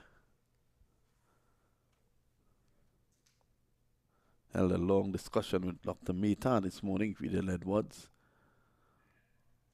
indicating to him that he has ambitions of becoming a coach. What do you think about that? Well, I don't know if he's going to be able to take at least 26 passengers on his coach. That's what he's talking about? Emirates to bowl the final over. My prediction was 161. Your prediction, wrong as usual, it was 141. You're very consistent. There you go. Well, Emmet it is. I was predicting he'll bowl the last over, so give me that right at least. I'll give you that. Yeah, okay, I'll take it. RE51, he's going to take up the attack in the final over here of this game number 13, whipped away. We've had 12 matches completed so far, so at the end of this innings, we'll be exactly at the halfway stage of this tournament because there are 25 matches. Oh, there you go. Halfway. I think you're a mathematician. You got it spot on there. I missed you for a quarter of it. Okay. Well, another yellow cap in the Australian colours. That's a helmet they've been worn by Fidel Edwards. You say his ambition is to be a coach? He said to Dr. Mehta he has a level 2. So he's going to go on to the level 3 next year. Okay, well. Dwayne Bravo, well, I think he's going to be trying to try his hand out there too. He's edging. Good stop. Good stop by the wicketkeeper. Pace off, and that gave him the opportunity to effect the stop. It's now 160 for 9. And Fidel will tell you, you have to use every part of the bat. Most people don't want to use the edge, and he did successfully to get off the mark. He did one better than the last out batter, who was gone for ducks. So he's contributed to the 161. 9 away. We need 9 runs. I need to be right. Forced away. So just trying to see whatever they can get. It's 161 for 9. In fact, it goes up to 162 now. So Emrit holding a really good last over here. He's had a good spell, 1 for 25. It's in his final over. 3 deliveries to go. And they're planting poles. They need a fence to go around these poles to wrap around it. 1-1-1. Let's see, Fidel Edwards, can he eke something out here for his team? He's trying, he's driving. That's a good looking shot. Oh, my word. Fidel Edwards on the charge. Cover driving. Well, I think in the coach's book. That came out of the coach's book. Well, he's going to be a coach. It was a bad delivery by Emrit. He was overpitched outside the off stump. He allowed him the freedom to clear his front leg and take his hands through it. There he was, clearing his front leg and taking his hands through the shot, and he was able to get it for 466. Edwards is no slouch with the bat. Probably they can try to get up to about 170. So he's back and cuts well. At least they show and tell. At least he can quote and say, this is the way you play the cover drive. He's going to get this clip from the MAQ TV production crew, and he's going to put it in his coaching repertoire. Say, this is how you play the cover drive. Right. I'm 3 runs off the mark. I have 1 ball to go. Well, he told Mehta he wanted to be a bowling coach. Oh. He's driving. And they're going to be taking on the arm here. They're going to go back for 2. And the midfield enables them to get the 2. They got to 169. And the end of the innings, 169 for 9. And the target will now be 170 of 20 overs. So that's what they really meant. That'll be 8.5. They'll have to chase 170. Raheem Cornwall, 6. Guptill, 2. Tector had 35. He looked good of 21. Saad Ali, 37 of 29. He looked good as well. Samit Patel scored a fine 27 of 24. Hamar Azam, 5. Chris Benjamin, 1. Harmeet Singh, 26. Van Shilak, he was not out on 7. Josh Leela didn't score. Fidel Edwards, 6 not out. 17 extras as Ivor has been harping on. And the score 169 for 9. The bowling, Delroy Rawlings, 1 for 26. Keon Harding, 1 for 21 of 2. We had Emmet 4 overs, 1 for 32. Danny Lam, 3 overs, 2 for 22. John Ross, who I thought was the pick of the bowlers, 4 overs, 2 for 27. Angelo Pereira had the 1 over for 13. And George Dockrell, 2 overs, 2 for 21. So that's the situation here at the Central Broad Regional Park. We take a short break. We'll be right back for the reply.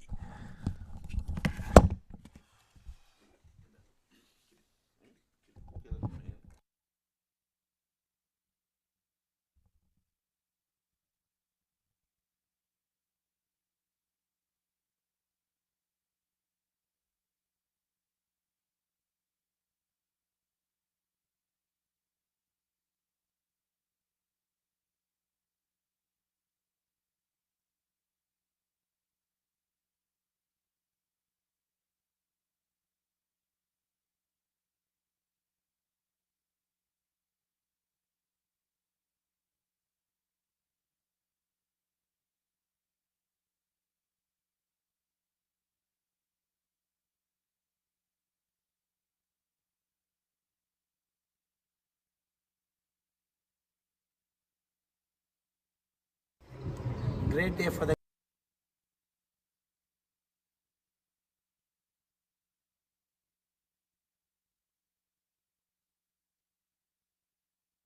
Ron Akbar, which is for the UAE team captains and also the playing. And we have Randa who came in also is the VP directors on the Cricket Council USA, and we see the concept to the amazing stuff and cricket developing international skill wise. That's exactly we need for the USA. If we say thank for you bringing me here for academy and show them a facility to us, and there will be growth for the country USA. Tell me about you've been here living so many years. How come you don't invite us to from the USA to come see it? the cricket is in UAE. It's very long history, and it was my pleasure. You people came here. So I have to show you people like what facility we are having. This is the best facility, even not here. If you walk anywhere, you will get.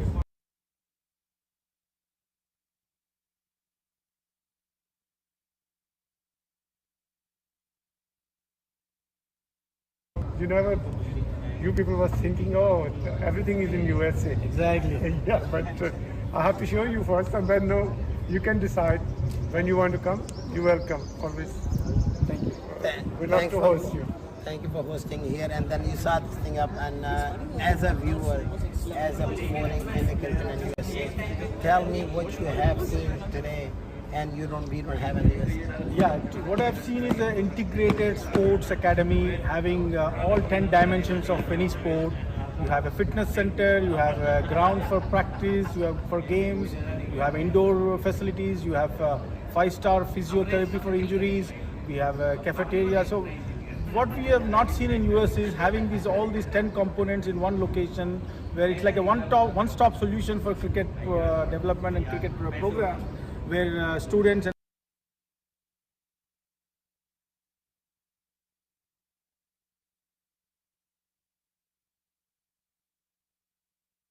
next generation cricketers to compete at the international level, and one day we will even win a T20 games with all the major countries. And I see, before we retire and from the cricket, we want to see US cricket team winning one of the major tournaments, ICC tournaments. What is winning? Want to be a champion for World Cup? Yeah, we can try. Unless you start thinking, the formula I learned all my life is, first you need to imagine what you want to do or what you want to get in cricket. Second, you need to dream about it. Third, you need to talk about it passionately. And then last but not least, actions. Like today, it took us almost 15 years to get here. I think this kind of facility, we should have been there in US for a long time back, but better late than never. So let's do it now, and hopefully the next generation cricketers will appreciate this kind of facility having in every major city and state of the US.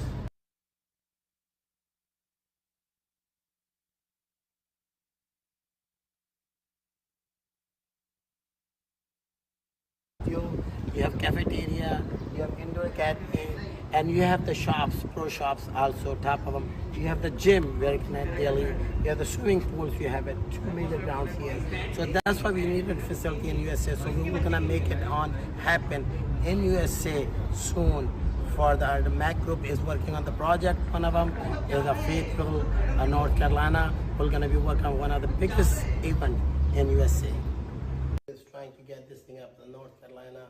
The cricket stadium, we're gonna have those similar matter with the Sharjah Stadium.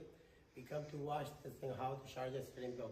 There's a huge facility, but we'll have the space, 72 acre. We're building on the North Carolina. It's an I-95, is one of the stadium like Sharjah Stadium. So we bring the cricket, not just from there, and we bring all the vision from the Sharjah Stadium also.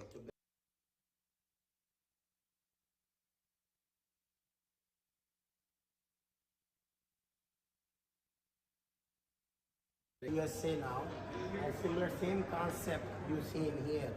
We have the gyms on that side, we have the shops over there, 2 ground on the back side.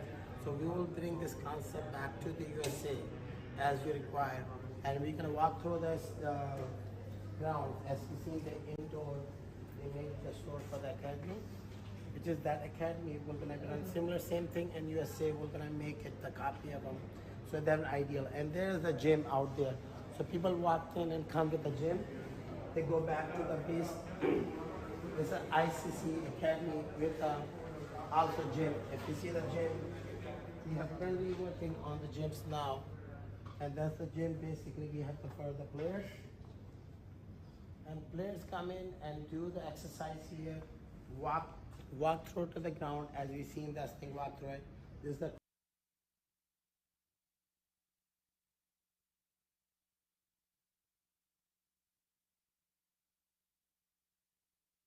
great for the players who are gonna coming into play and joining as a member as a cricket. So this is a good development programs. We can run it in USA.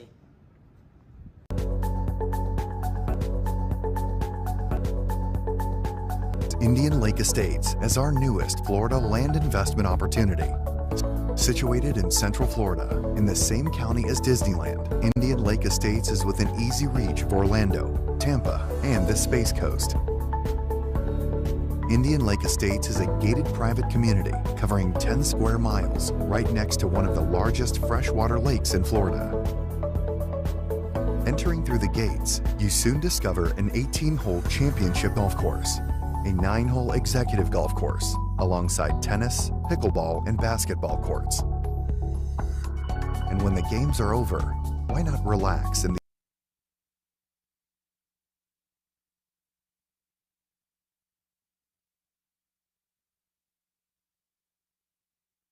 Lake Walk on Water, a 14-square-mile translucent freshwater lake that is every fisherman and boater's dream come true. And once at the lake, you'll discover the longest freshwater pier in Florida, a perfect spot to fish or just watch the stunning sunsets next to the abundant wildlife.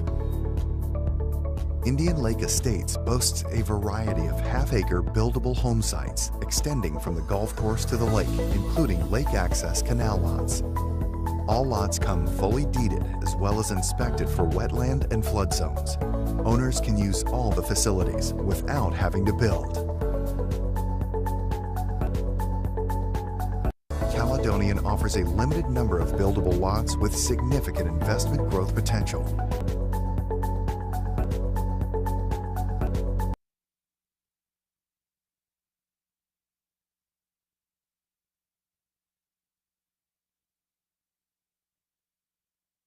Sage, founder and chairman in ICC Cricket Academy, and we are very honored and lucky to have him today. And let's find out what is the reason and why he's here today and what he's trying to do to promote US cricket in the next few years. As we all know, 2024 ICC T20 World Cup has been awarded for West Indies and USA. There'll be at least 2 or more games in USA, and so basically we have about 2 years time to get ready, US cricket ready for ICC T20 tournament. So MAQ, so tell me, what is your plan of action from now and why you are here in Dubai, meeting the ICC executives and officials? See, we was starting now USA cricket for last so many years, last 2 decades, and we did as much promoted cricket in USA now. So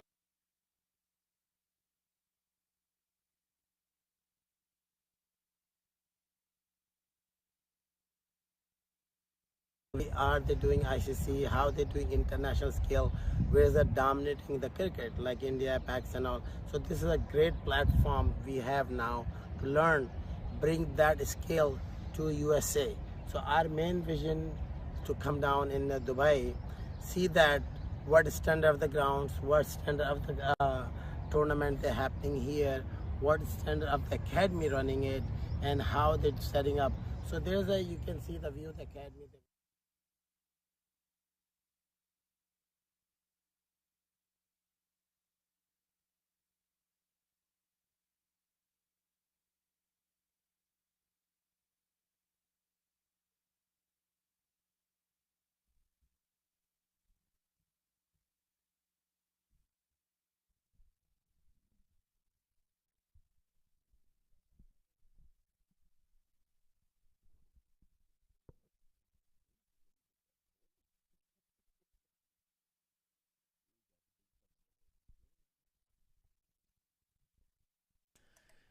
Well, welcome back, and the one chase would be started momentarily, so stand by, folks. Everything is in play, umpires are out, fielders are out, the batters are in.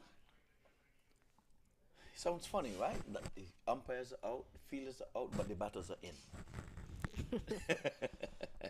English is a funny language. Let's say good morning to all.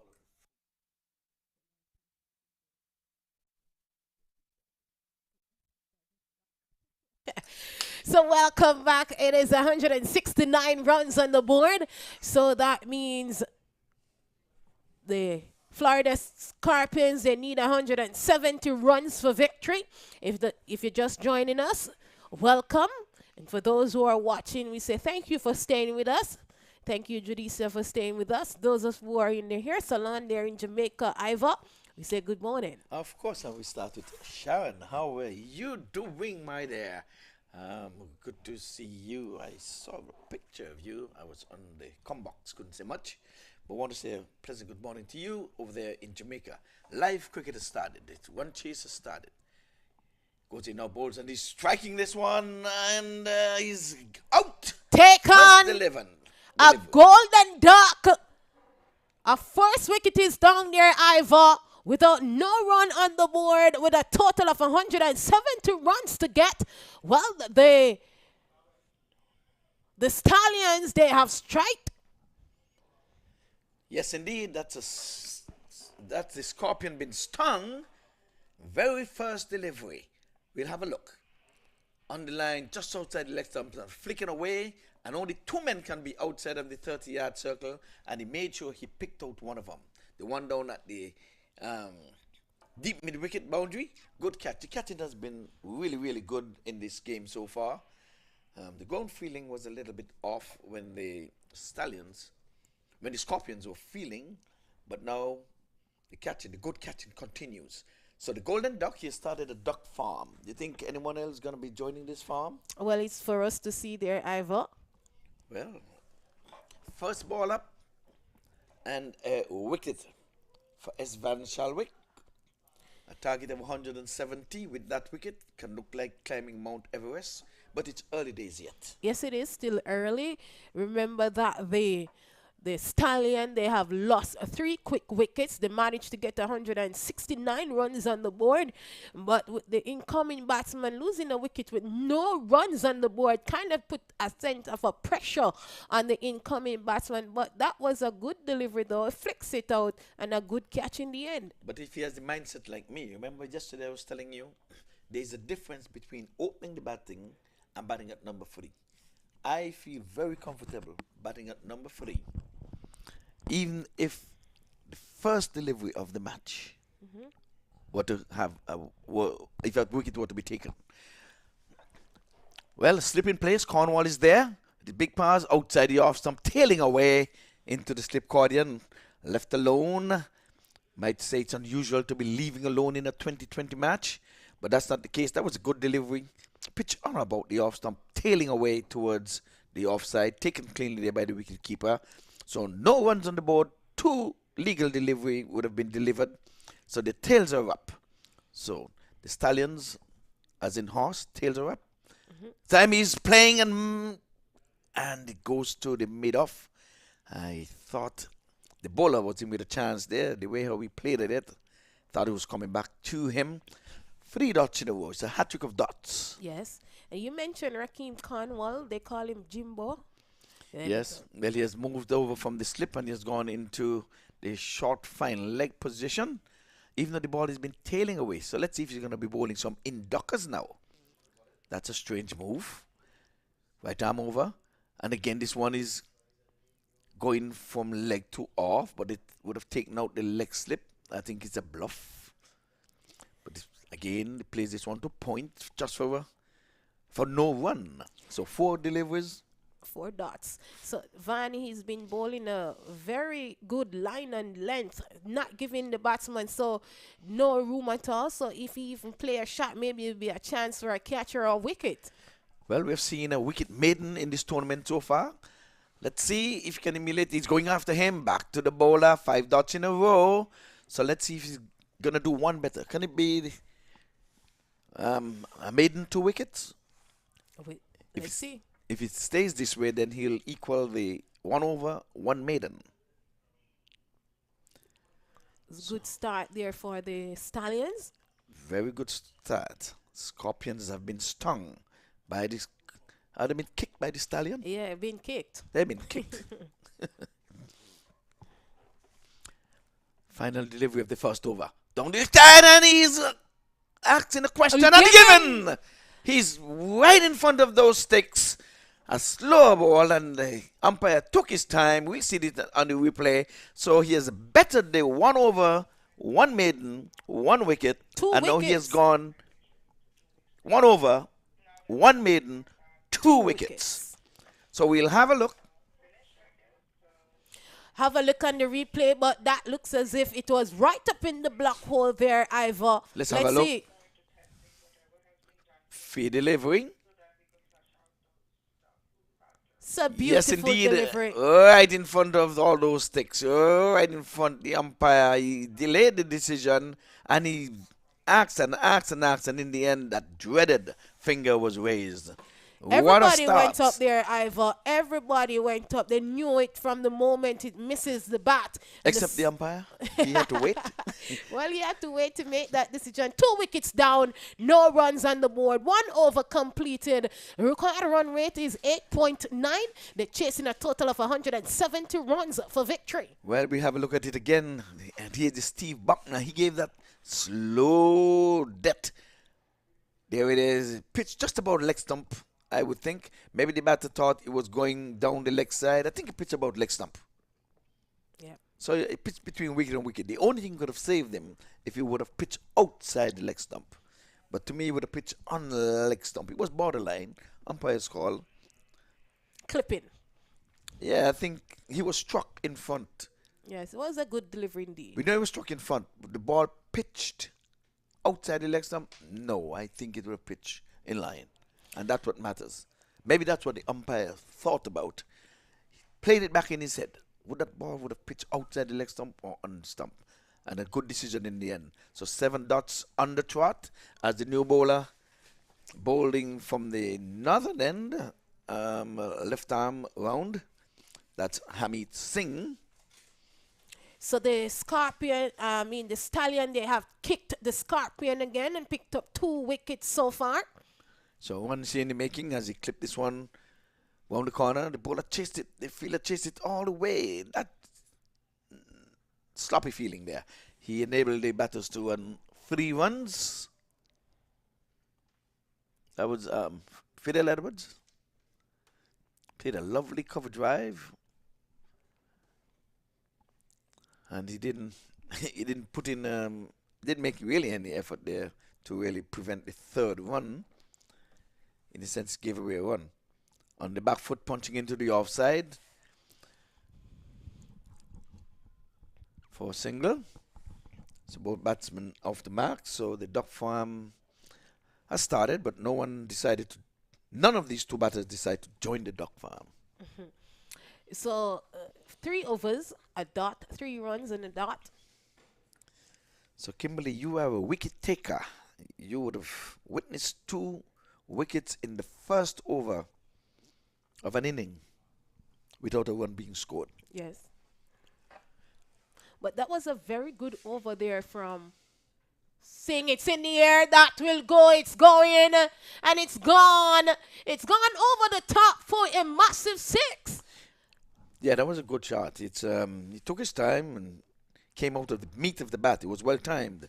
And there was no man back on the long on boundary. But even if he was there, he would have been just an onlooker. That was a nice shot there, Ivor. Gets it quite well on the bat and he punishes it over the top for a massive 6, a 10 for 2.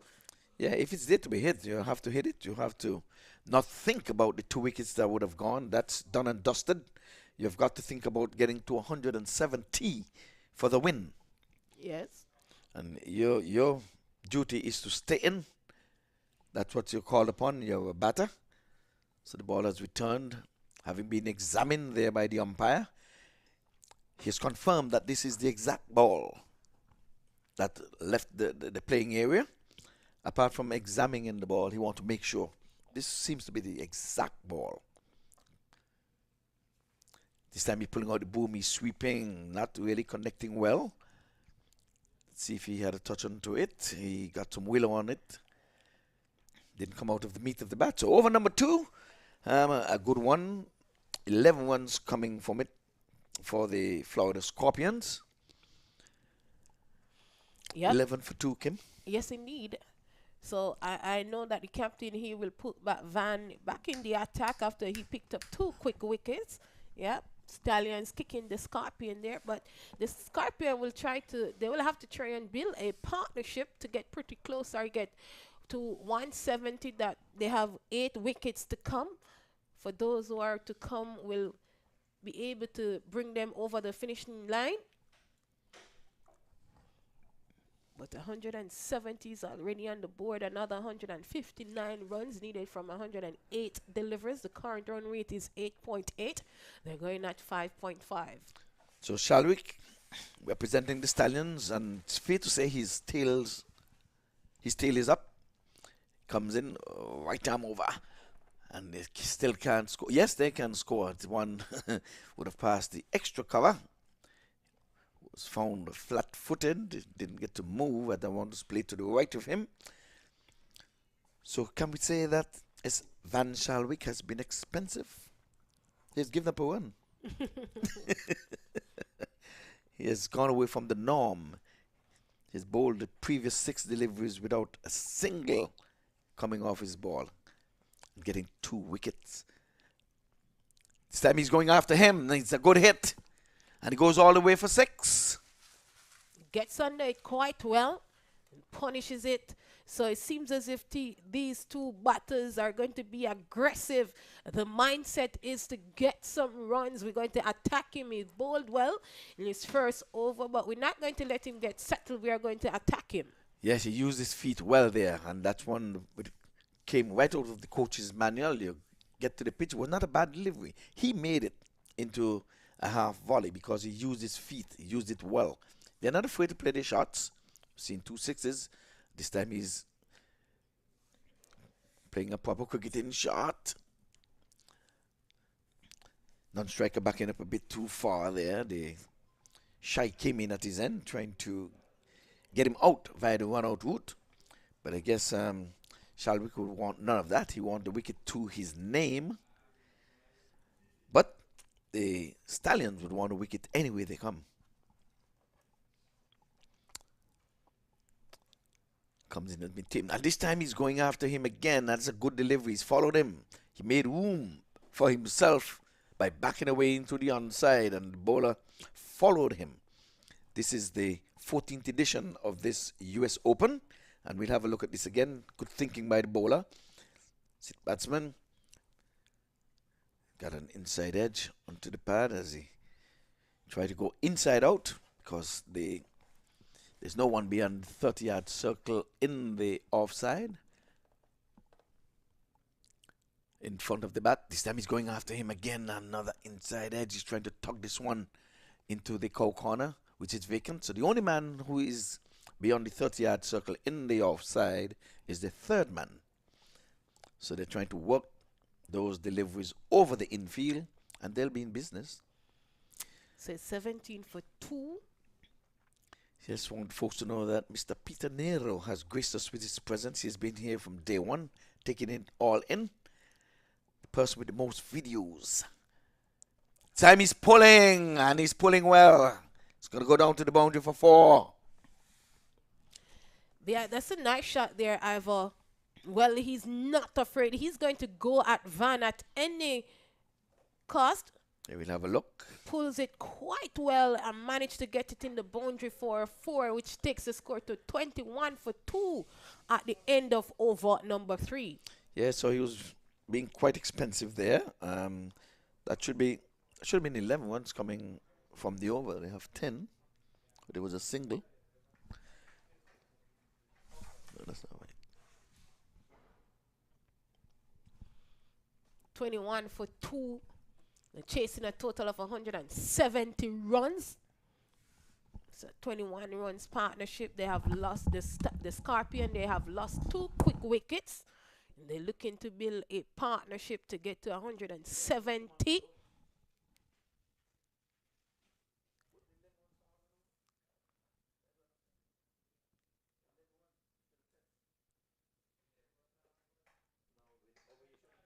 So it's a good look here. Still looking a little bit overcast. It's cloudy. Sun is not out that much today. Well, that will run down to the 5-leg boundary. It will run away for 4. And the score moves up to 25 for 2 in over number 4. So these batters, they are looking to set a partnership, to build a partnership to see if they can get to 170, which is the target.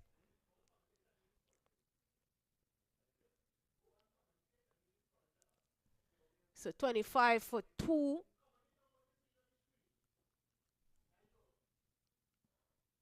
And it's a good look here.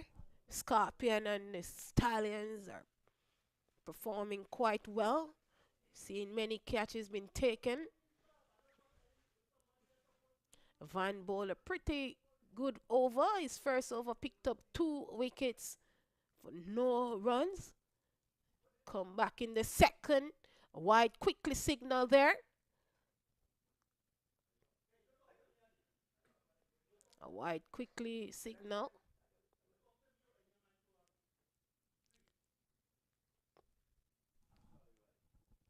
.144 runs needed. They're going at 8.6. I mean, the record rate is 8.6. The current rate is 8.2. They're on top of things there.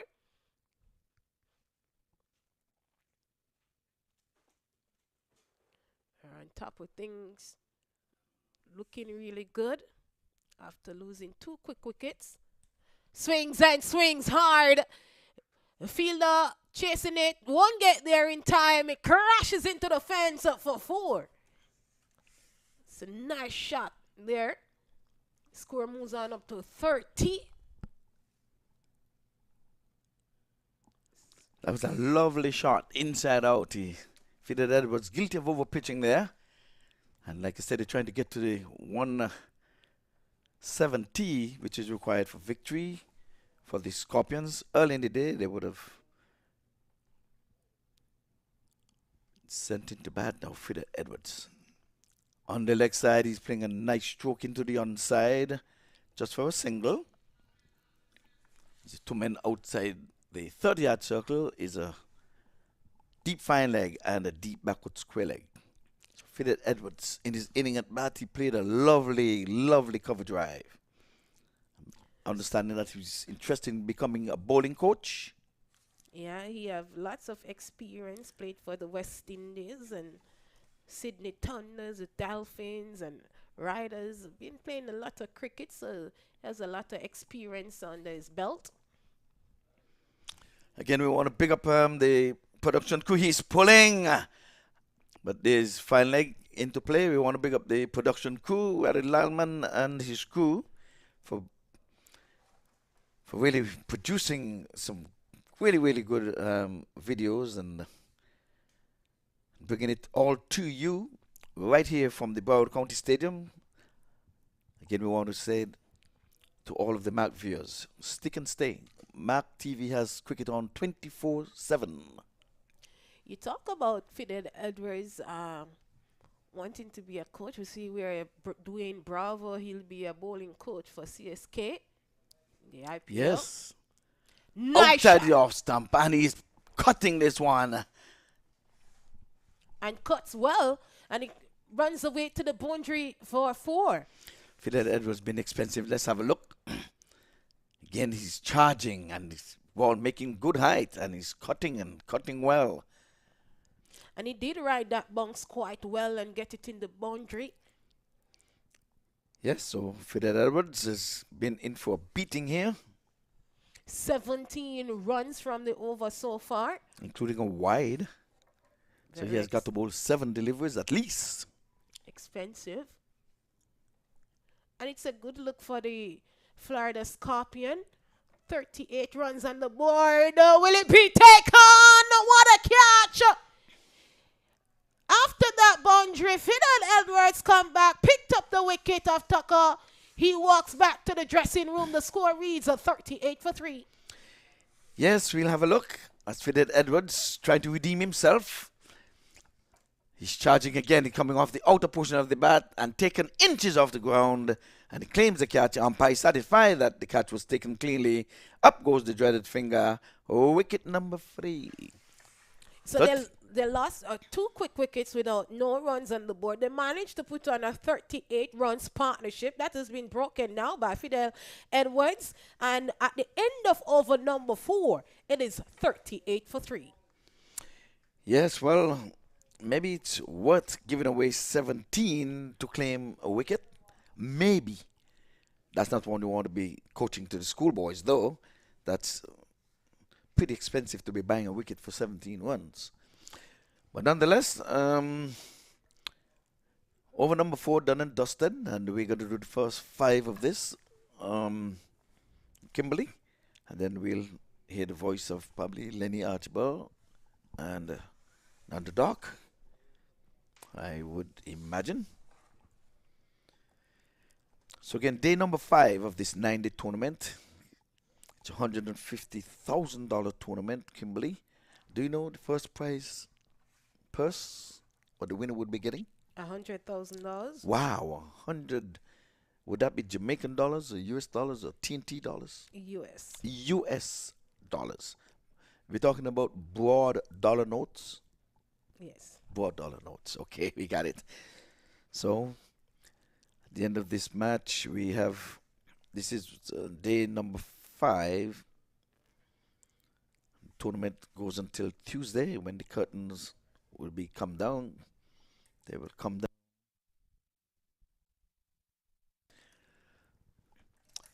So just want to inform you that Brazil has won the match and has advanced to the semifinals. And I'm still looking for a 4th place winner. I asked Kimberly yesterday to name the 4th place winner in the FIFA football.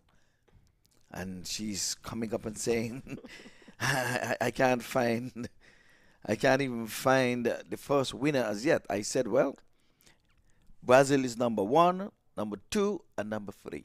We need a 4th place.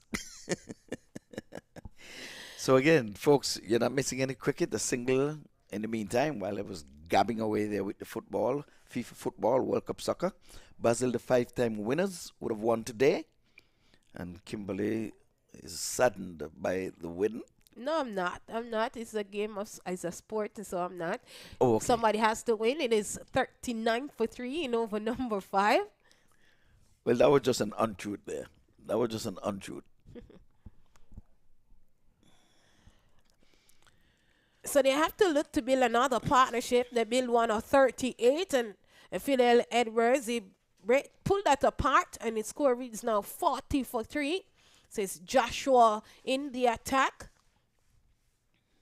And the record run rate is 8.4. And the Scorpion, they're going at 8.9. Yes, well, we're into 40 days and 40 nights, and it's not even Easter yet. But they've gotten to 40. 40 for 3. They're working their way into getting to 170, which is the target. Oh, that's a short delivery. He could have done more with that. He was pulling it down. It would have been better advice to be pulling it up and over the ropes. That was a ranking long hop. Could have done much more with that, isn't it? So looking at the sky here, sun is not that out like yesterday. See the weather birds, they're flying around, and it's like lots of white clouds today. Yes, so another 2 deliveries, and then we'll part the comeback. So Kimberly, our stint here is going to be getting ready to be up and done with until later in the inning. This is good running. Good running. Well, the umpire had to stand firm there just now.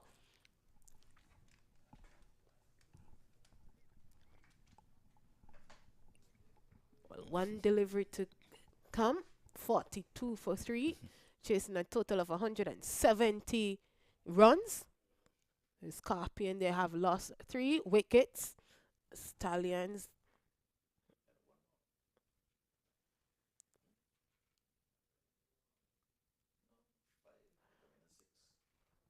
That will run away to the boundary. Played that quite well. Hasten to the boundary. That will take the score to 46 to 3 at the end of over number 5, chasing a total of 170 runs. Current run rate is 9.2. Required run rate is 8.3. So the Scorpions, even though they have lost 3 wickets, they're still on top of the required run rate. So We'll have a change in the commentary box now.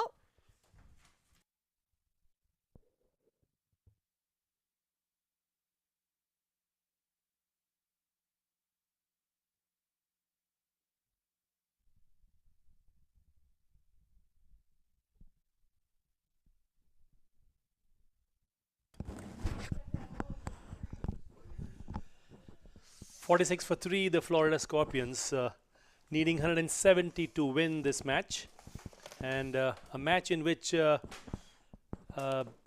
15 extras were conceded. And as I'm joined by Lenny, I thought that those were one too many, as Cornwall comes in from the opposite end, right arm around the wicket. Cornwall, known for his slow off-spin deliveries. Welcome back, Lenny. Thank you, Nilesh. So a must-win game here for the Florida Scorpions. They haven't put points on the table so far. A couple of good deliveries here from Rakeem Cornwall. Let's start from the off-spinner. Yeah, Cornwall didn't do much with the bat. There was a lot of expectation with his big hitting abilities. But let's see what he does with the ball, as 170 to chase for the Scorpions after losing 2 quick wickets. John Simpson for a golden duck and Andrew Balbini as well. So Delroy Rollins is a quality player, Nilesh. You will have to put up a big score here for the Scorpions. Such a powerful put-together squad, but they're on the verge of getting knocked out of this tournament. One of the reasons, of course, they haven't put any points on the table. Losses to Clarion County, and of course having lost to UMMC, so 2 top teams in their group. And you look at the scorecard here, they're struggling with 3 wickets down, still needing 123 from 87 balls. They'll probably target 1 or 2 bowlers for sure, as Cracknell, who's had, we'll talk in a second, this time he pulls it towards the onside and no run there. But what I was saying, Lenny, earlier was Cracknell has scored 33 and 31 in his previous 2 outings. So he's kind of settling himself down, and they look for his contribution. So ball pulled into the onside, easy single. And this is still a quality over from Rakeem Cornwall. So Stallions, if they should win here, Nilesh, they will go up to 4 points. We've seen quite a few teams on 4 points. In fact, 4 teams on 4 points each. So big appeal, might have been sliding down the leg side, but what a shout from the off-spinner. Yes, there were 2 deliveries that Cornwall tricked the batsman, and the ball struck on the pad, but straying down the leg side in the opinion of the umpire, as we just saw the replay. But Cornwall can mix up his off-spinning deliveries, Lenny. Yes, Nilesh, he's a quality player. He plays at the international level. As we see, Samit Patel comes into the attack, but just coming back to the points so far. So we've got Stallion X at the top of the table with 4 points. Sam Army, they're also on 4. UMMC, one of the top team. Watch this team. They're on 4 points. And Clarion County Asia United, a combination of 2 units, the Clarion County unit and of course the Asia United unit. They're on 4 points. And then you've got Dallas All-Star, CVUCC on 2 points. Stallions on 2. They're playing here. And Virginia Bears, they're on 2. So Nilesh, a win here for Stallions will put them on the same setting with Stallions X, Samp Army, UMMC, and CCV Cricket Club, as Samit Patel has been given the ball. Yeah, say that 5 times quickly, CCUC. Well, and this time they were able to run away for a quick single as he pushes on to mid-on, and they move along to 49 for 3. Delroy Rollins on 3 and Cracknell batting on 22. Cracknell, of course, from the county of Middlesex in England. The 22-year-old has had some experience in this format of the game. So 49 on the board. Delroy Rollins, just a couple of innings with scoring 13 and 16 in his early outing. In fact, 14 and 16. And so he will have to get a big knock. 50 on the board here for the Scorpions. Still needing 120 from some 82 balls. Samit Patel with his spinning guile, coming left arm around the wicket between the umpire and the stumps as he pulls it towards deep square leg straight into the hands of the fielder. The fielder just looked behind to ensure that his feet are well inside the ropes, and they indeed are. And that is the fall of another wicket, and this has been happening with rather regularity, as the replay shows a clean catch taken, was it Fidel Edwards, I believe, on the boundary line. So another wicket goes down, 4 gone, 50 on the board. Cracknell is gone. And Samit Patel, just in his first over, has picked up one well-judged catch from Fidel Edwards. And judging from his body language there, Nilesh, had very little room to work with Fidel Edwards, but he held on to a well-judged catch, and Cracknell has to go. Yeah, I was just talking to Fidel Edwards between the two innings, and Fidel was mentioning to me that he has some aspirations of becoming a bowling coach. And Fidel Edwards, now 40 years of age, but still looks very fit, and may want to give a thing or two to the younger generation who may be aspiring to become fast bowlers. Okay, so you will lead. You will lead. I'll come after you. Yeah. Okay.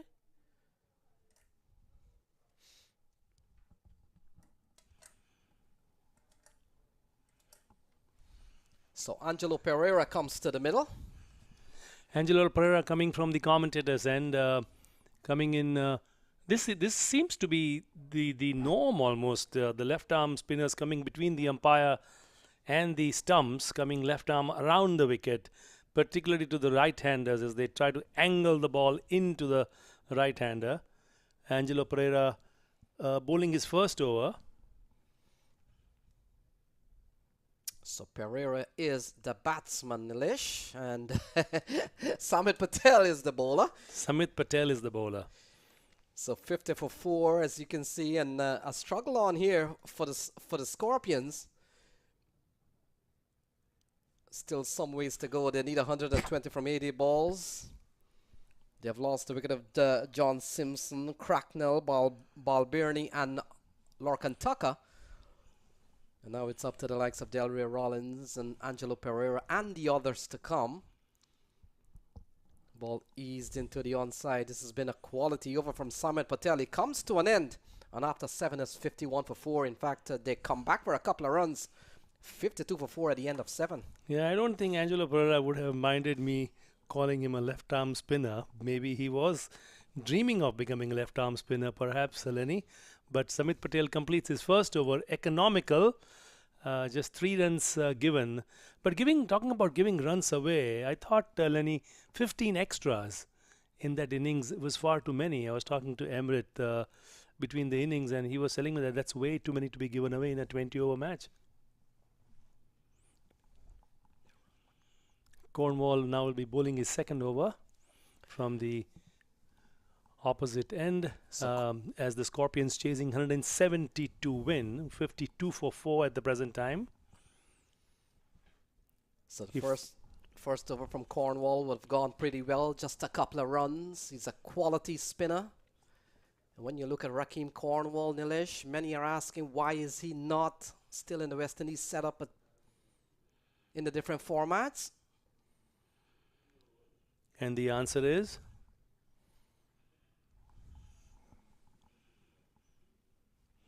Well, I think the international cricket at the highest level is so much driven not only by talent but fitness as well. So the ability to move around the ground, it's not only about hitting the ball, but they want the whole package, right, Denny? So not a bad start here from Rakeem Cornwall. Angelo Pereira comes back into strike. There's still some ways to go for the Scorpions. When you look at this team, it's surprising they haven't put any points on the table, but still a long way to go. 117 needed. Smashed into the onside. That's a good looking strike from Angelo Pereira, and that has gone all the way. Look at the replay, guys. This is a classic onside stroke. Rakeem Cornwall just flights the ball into him, and he launches that one into deep mid-on for a mighty 6. So they'll need a couple of big knocks from their players to come. This one is guided away, could pick up a couple of runs. And a diving attempt from Samit Patel doesn't go too well. And a couple more runs here from Angelo Pereira. That misfield luckily did not cost him too much. The misfield by Samit Patel at deep third man. 61 for 4. Rakeem Cornwall's second over. He's given more runs in the second over than the first over after that lovely onside 6 that was just hit.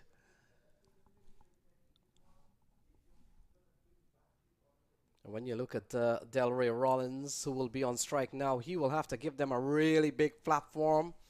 He's a quality player. He not only plays in Bermuda, but he also plays on the English county circuit. Turns out for Sussex. And he'll have to give them a big knock so far in this tournament. Just a couple of knocks in the teens. But they'll need a big one for him here. This one, he picks up a cheeky single. A bit of an appeal. Ball striking the stumps off the throw of Samit Patel. In the end, it bounces away for an additional run. And so the 8th over comes to a close. It's 64 for 4. Yeah, target of 170, Lenny, and 12 overs to go. I think this is certainly a target that is achievable, but they cannot afford to lose more wickets. This particular 5th wicket partnership between Rollins and Pereira needs to hang in there as they need to continue to get runs. Talking about Bermuda, you know, when you think about cricketers from the West Indies and talk about the islands, Bermuda would not be in my first 5 names of the islands that would come to my mind. Would you agree with that? Well, they made a World Cup in 2007.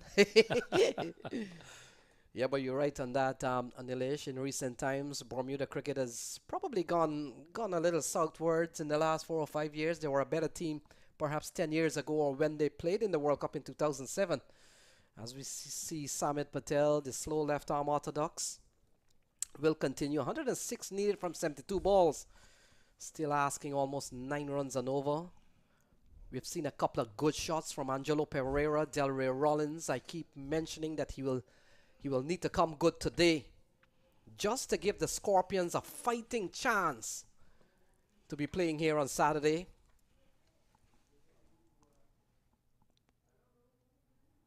Good start from Samit Patel. A lot of experience in this man, Samit Patel, having played at the international level. 6 tests and 30 plus ODI.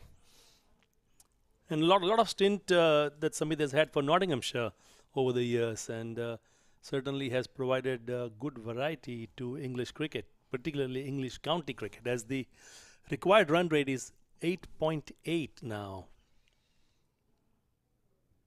So Delray Rollins comes down the track, smashes this one straight down the ground.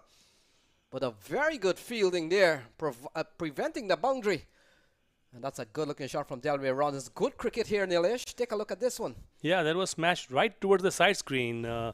And a good bit of fielding that clearly prevented those 2 extra runs. As well as a nice cheeky shot that is running away to the reverse sweep, beautifully employed as they come down for 2 runs. Delray Rollins exhibiting some good stroke play. Very good. He needs to give them a very good knock here today. Such a capable player, has not been among the runs, and I've seen him at the US Open for the last couple of years. He's been here, this might have been his 3rd year, and certainly has not played to his potential. Quality delivery here from Samit Patel. And the asking is now 101 from 68 balls, still asking almost 9 runs and over. Yeah, Samit Patel quite economical in his second over so far. Swept away. That's a good looking shot from Delray Rollins. Will only get a single and brings Angelo Pereira back on strike. A little partnership developing here. 20 so far, Nilesh. That's right. After having lost 2 very quick wickets early on, with Simpson gone for a golden duck and Balbirnie as well. This is a good partnership that is developing for the 5th wicket for the Scorpions as they come across for a quick single with a push to mid-wicket. Partnership is now up to 21 between Delray Rollins and Angelo Pereira, Lenny. So 9 gone, 71 for 4. The key will be to keep the wickets and keep an eye on the required run rate. The required run rate is now up to 9. Their current run rate is 7.9. So they will have to, at some point in time, target a few overs where they can come over that run rate requirement. As Joshua Lalore will be bowling his second over, and Angelo Pereira will be facing him. This is the 10th over of this first match here. This is match number 13 of the 14th edition of the US Open here at the Broward County Stadium. Florida Scorpions 71 for 4, chasing 172 win. Some field adjustments being made. Cornwall walking across on the onside, sorry, the offside of the right-hander.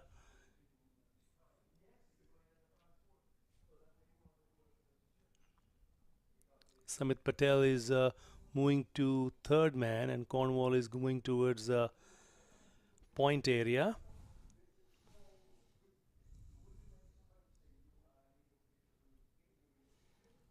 So good start.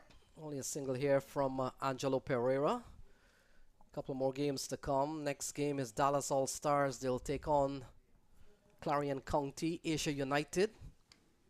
That should be an exciting encounter, Nilesh. Both teams still looking for points there. I know Clarion County, Asia United, they're on 4 points. Dallas All-Stars will be hoping that they could catch up with a win. 98 to win from 65 here. Florida Scorpions under pressure. Coming into this game, have not won a game so far, but out in the middle, Delray Rollins and Angelo Pereira, partnership of 22 so far. They need a big knock from one of their batters. Did you enjoy your butter chicken sandwich, Lenny? Yeah. Was it good? Was it? How is the Guyanese flavor different than the Indian flavor when you make chicken? How different is that? I don't think much of a difference. You like Indian food? I mean, you're both. more towards the Indian food than the Guyanese food? Yeah, Both, this was the chicken that we had was more on the bland side for me, but it was pretty good as we come back to cricket. So Rollins is taking on the pad. Could be a leg by. As we see umpire Kumar Saravana, the man that comes out of Rhode Island. And the umpires themselves have come from different parts of the country. You look at the man in square leg. Take a look at that. This one, leg by, is a signal from umpire Saravana Kumar, who comes out of Rhode Island. And the man at square leg, Avik G, comes out of the DC area.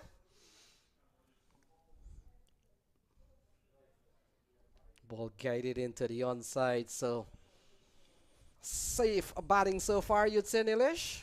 Yeah, I think a bit conservative. 63 balls and 96 to win. So at singles are not going to do the job for you at the moment. So at some point in time, they'll have to target one particular over. But I think they are being conservative because they've lost 4 wickets. And some of the key strikers are already back in the pavilion. So Rollins getting an edge, will run away towards the third man area. Harmeet Singh, who's been a very good player in this tournament. Harmeet Singh, quality leg spinner, and could contribute with a bat in the lower order. 95 to win. Partnership slowly building, 25 so far. And this has been a very good over so far from the Stallions. Only 4 in this over. Runs coming by single. This is a very good over here so far from the Stallions. Stallions will go up to 4 points should they win this one, but Florida Scorpions, they badly need a win.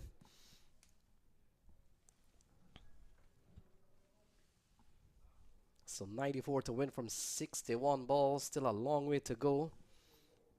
But we have seen something developing here between Rollins and Angelo Pereira. Both capable batters. But with run rate that has gone slightly over 9 runs and over, it becomes a bit of a bowling advantage. Just one flicked away. That's a good looking shot. We'll only get a single. So that's the end of the 10th over. And after 10, it's 77 for 4. Well, halfway mark for the Florida Scorpions, 77 for 4, chasing 170 to win.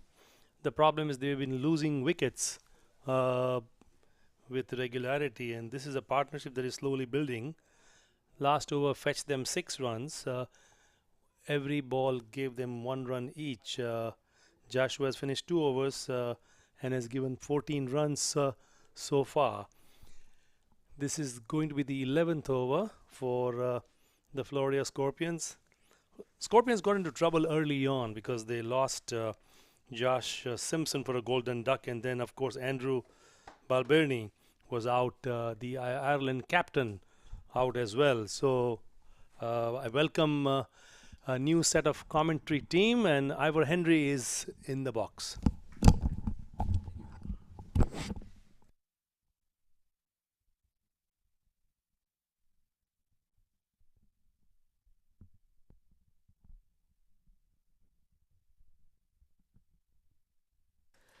Well, thank you, Doc. So 77 runs is on the board. 10 overs completed. They need another.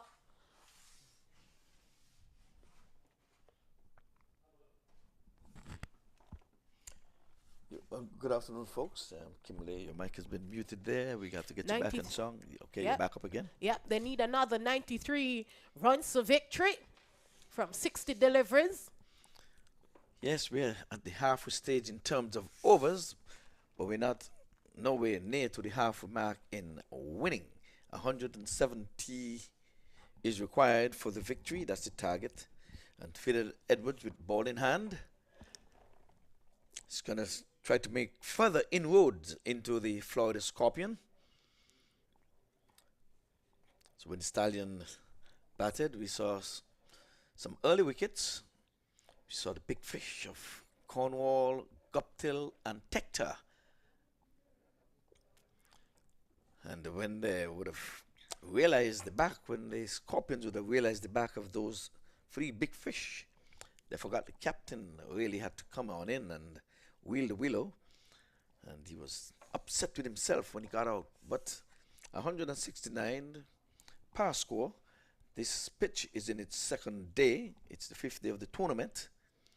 And my understanding is that they'll be playing on this pitch for the other 2 matches for today, and it'll be used again tomorrow. Fidel Edwards decides to bowl round the wicket to the left-hander. He's pushing this one to extra cover and can't score. So the required run rate is at 9.5. Tidy bowling from the bowlers. They only give away 3 extras so far. This partnership is consist of 27 runs, 77 runs on the board. They have started off well. That's the Stallion. They picked up 2 quick wickets without no runs on the board. And then the Scorpion, they managed to build a 38 partnership. And then Fidel Edwards, he destroyed that. And they're at 77 for 4 now. Another 93 runs needed. Yes, we're as good as the last game. The Scorpions would have won their last game. Oh, that's a bouncer, and it's going to be called wide. It was over the batter's head. So there's some juice in this wicket. So Fidel Edwards decides to hammer that one into the turf. And now it's 1 for the over.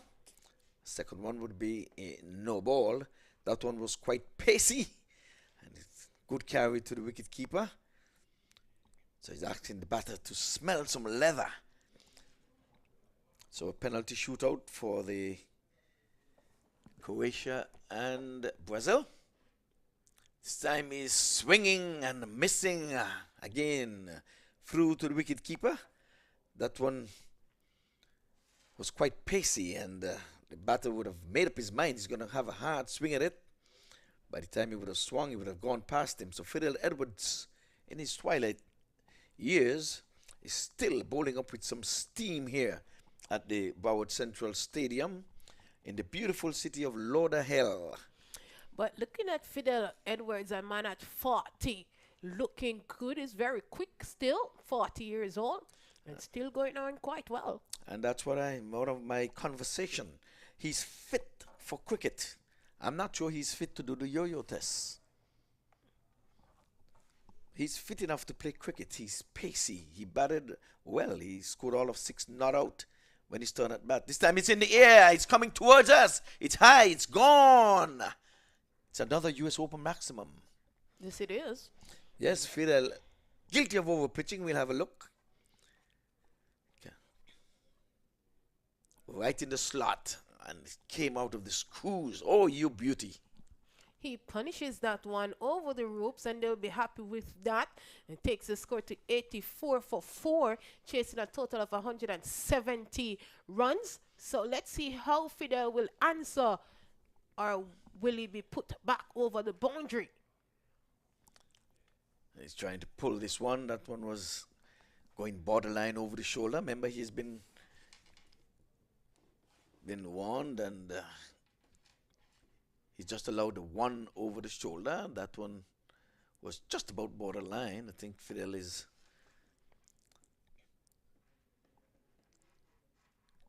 interested in something. Probably gave a stay down to someone. But it was a good comeback delivery, though. Having been struck out of the ground for an almighty 6, a beauty. So Fidel making some adjustment to his feel there, bringing the point more backwards, expecting something to go outside the off. Some people around the wicket now. He's out, and he's going straight to Cornwall. And I said Cornwall was fit for purpose. He's fit for cricket. In those bucket palms, they're not going to ever be floored. And I'm saying West Indies is losing a trick by not picking Cornwall for whatever reason. There it is. He stood there. Anything in his region, nonchalantly takes it like taking candy from a baby. That was a soft dismissal there, Ivor. The 5th wicket is down. And the Stallion, they have kicked another wicket for the Scorpions. So 84 for 5 in over number 11.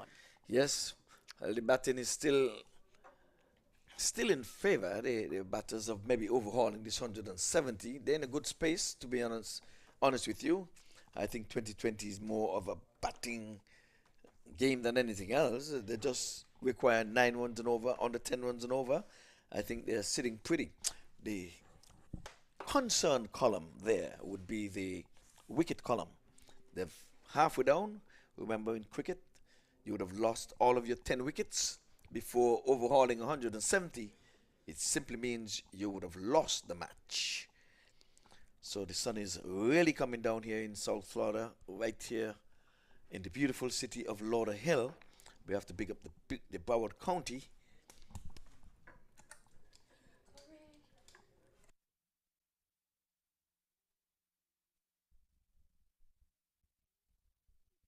Well, folks, Brazil has been knocked out of the FIFA World Cup tournament. This is an upset. Croatia won the penalty shootout, and I would have said that Brazil would come 1, 2, and 3, but now they're on their way home. So Argentina now would stand favorite of winning this tournament. In the air, just to the right of the extra cover. So Fidel can't believe it wasn't taken. Overcome to an end, 85 for 5 at the end of over number 11, and 25 runs. Fidel Edwards bowled 2 overs, 25 runs, picked up 2 wickets. Record run rate is at 9.4. Current run rate is at 7.7. It is now 12 minutes to 1 right here. The sun is out. Still some clouds hanging over. Some dark clouds hanging over now here at the Broadwood County Stadium here at Lauderhill.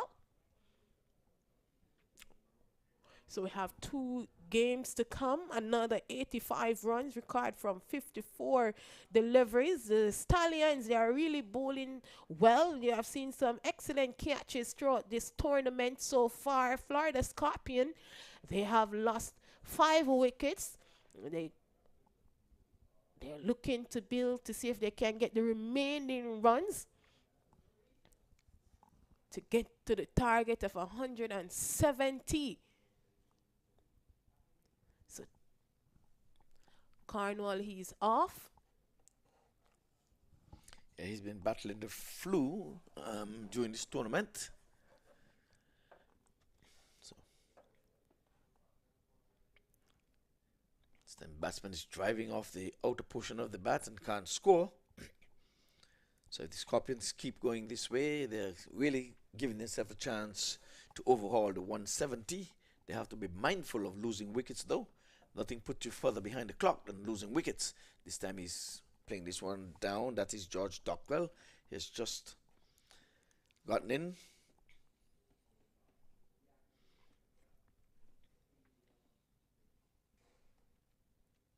This time he's sweeping from outside the off stump. 3 dots in a row.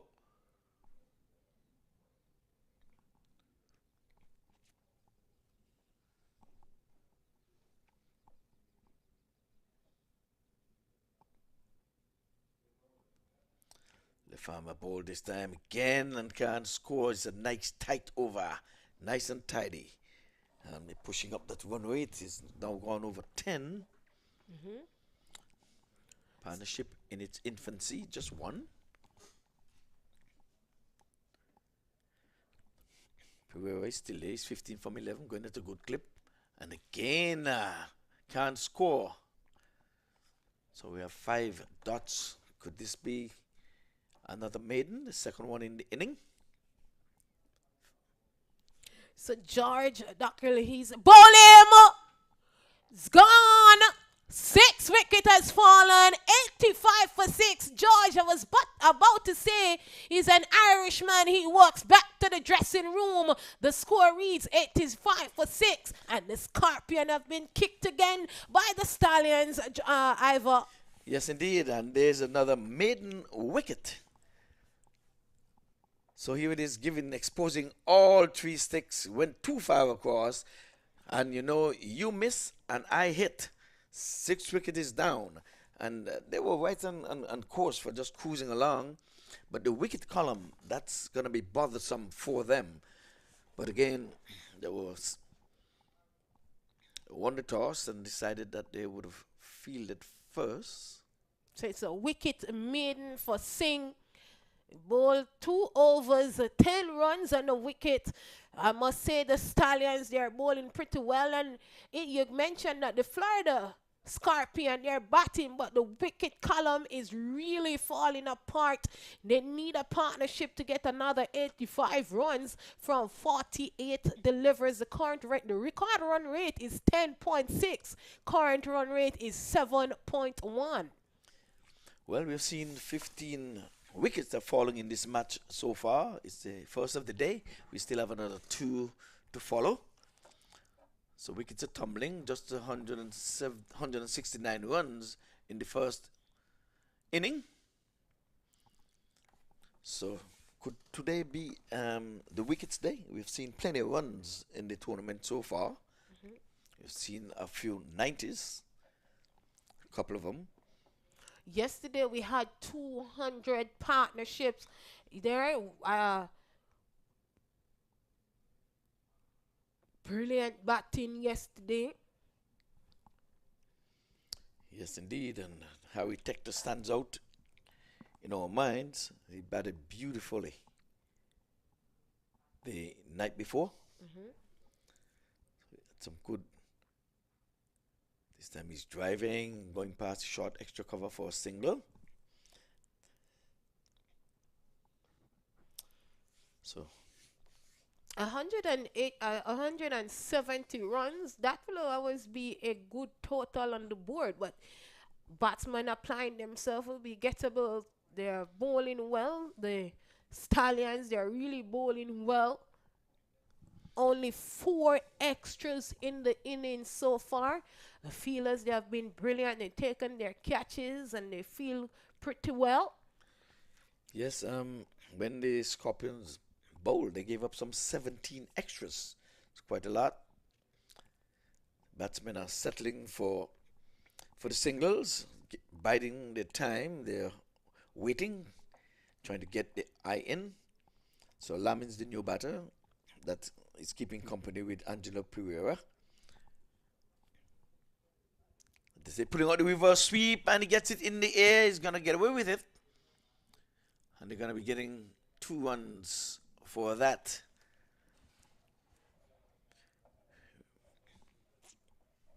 So, nice tidy over there from Samuel Patel.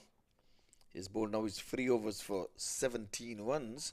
And he's taken the wicket.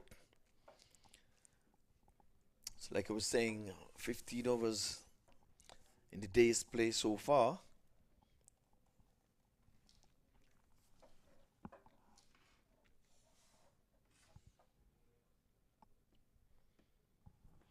So 92 for 6.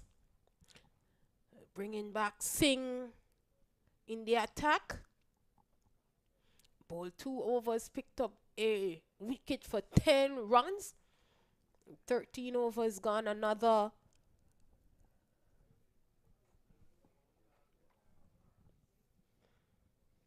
78 runs needed from 42. Oh, this one is in the air. There's a man getting on the way. Will he take the catch? No, he dropped it. My word. I think the man coming in from the cover boundary was in a better position to take the catch. The ball was always running away from him. And I would imagine he would have said, mine, mine. And he floored it. We have seen some good catches. Yesterday, one stood out, a one-handed on the boundary. My word, it was like a slip catch on the boundary. That seems to be Patel there.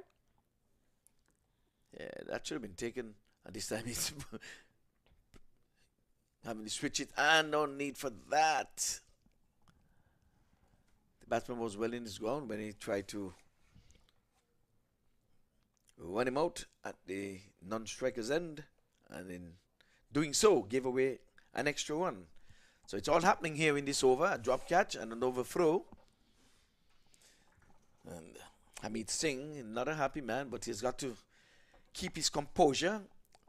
Try to keep the Scorpions below 171. Bowls left arm on the wicket. And this time, Batman can't score. The wicketkeeper comes out. Does the fielding himself. That's a man with big gloves. Yes. He's going back along the wicket and it seems as if it had touched yes, the boot or the finger of Singh and back to the stump. He knows it. He's walking and the stumps are lit. So the 7th wicket is down. Another one has bite the dust. It is 94 for 7. Yes, it was a straight drive being played back to the bowler. He got his hand onto it. We'll have a look. Came back to him and found the batter short of his crease and he's like, my word, you can see the dismay. He's like, what a way to get out. We have not. That's not the first time in this tournament we've seen that. Guptill. Yes. Yes, Guptill got out that way. The ball came off the bowler's hand and ricocheted into the stumps and Guptill was found short of his crease and had to make the dreaded walk back to the pavilion. Well, Red Emmet bowled well for his team when he bowled. Now he's called to do some batting. Everybody doesn't have to bowl in the team, but if so desire and so required, all of the 11 batters will have to bat. So they will depend on Emirates now for some runs. They need to get to 170. We are in over number 14. The score reads 94 for 7. Yes, well, Angelo Pereira, he'll have to do the heavy lifting now. He's the set batsman. He has faced some 17 deliveries so far for his 20. So it's 2 dots, 2 single dots, a wicket, which is a dot as well, and another dot. So 3 dots in the over so far. 76 runs required now from 37. They will need some boundaries. Well, but getting single, so it's going to be the third single of the over so far. But look, after they have lost 7 wickets, Ivor, they will not take enough chances to go for some boundaries. 14 overs completed, 95 for 7. I don't think you'll be saying that to Wade Emwitt, captain in his own right, a guy with a good cricketing brain, and cricket is played 85% above the shoulders. Fidel is having a chit-chat there and a good laughter with Emwitt. Yes, they have played a lot of cricket together. Yes.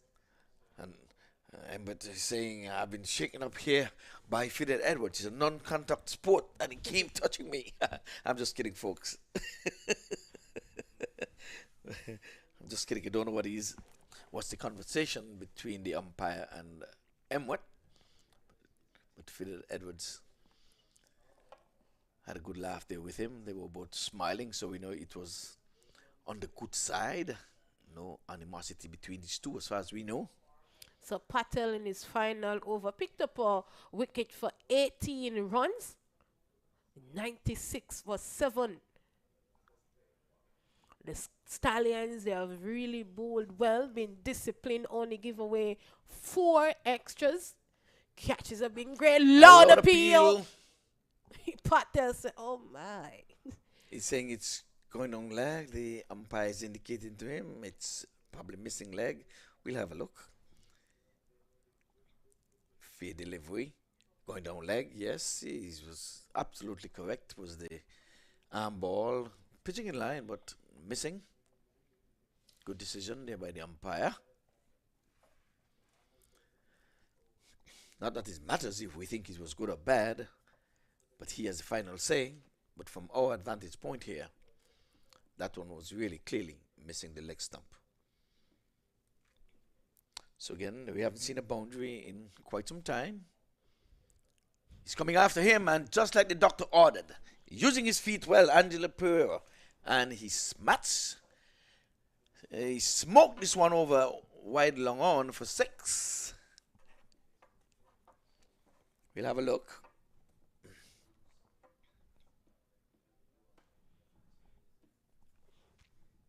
Yes, it's a wonderful shot. Gets it over the ropes for a 6, and that brings up the 100 for Florida Scorpion. So Emirates, he's rotating the strike. Just got to the crease. Don't want to be on strike too long. Angelo has been there for quite some time now. He's on 28 from 21. Delivers. So at the end of this over, we'll be having a change in the commentary box. It's 104 for 7. Runs here for Emwitt. They're thinking 2. They'll get it quite comfortable in the end, as Emwitt was probably getting in the way. So 15 overs completed. We call it the happy hour segment now. 106 runs on the board. 64 runs needed from 30 delivers. Required run rate is 12.8. Current run rate is 7.1. This partnership is consist of 12 runs. And we have Doc and Lenny in the commentary box now.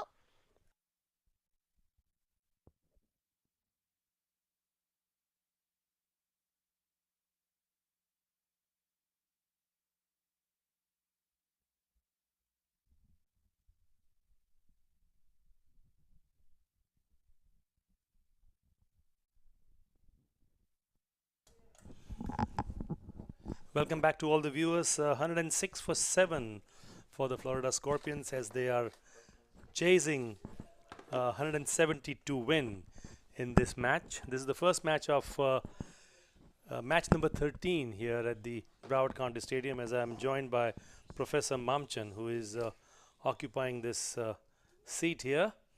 He's in the hot seat now. Mr. Mamchan.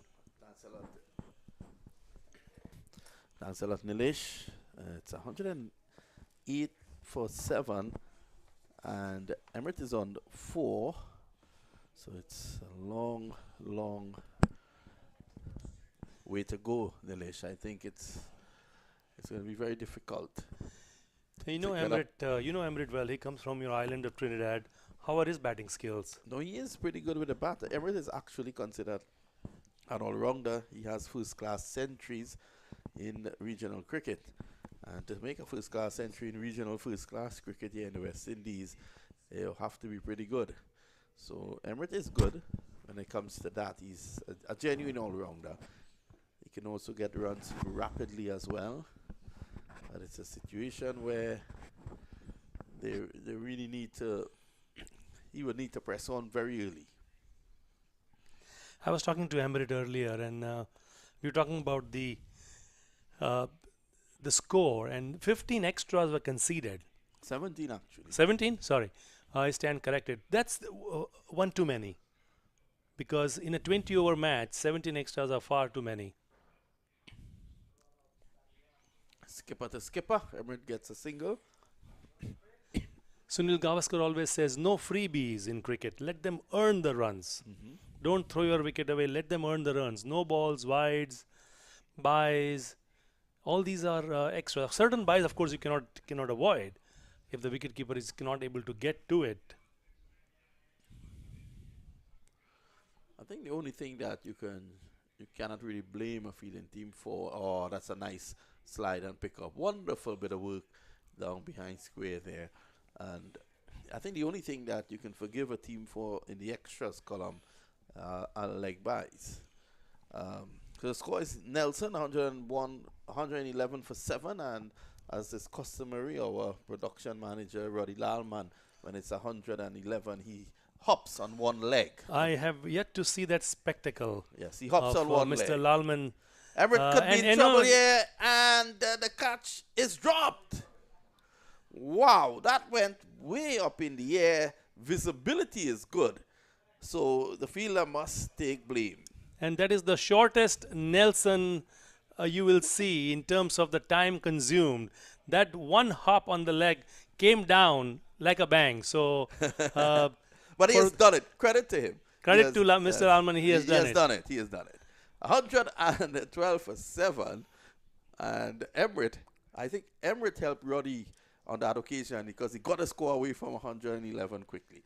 32 to the Sri Lankan Pereira, 6 to Emrit. A lot of work to do still, and that last over 6 singles. And the current run rate is 7, but the required run rate is actually 14.5. So they are way behind the 8 ball at the moment, and they will have to gain some momentum rather quickly with only 4 overs left. And Fidel Edwards, no, it's not Fidel. I thought it was Fidel Edwards lining up, but Fidel Edwards is not the next bowler. I don't think Fidel Edwards is that fair. 4 overs to go. The required rate is 14.5. It's Joshua Lalore. Lalore is a famous name in Australian journalism.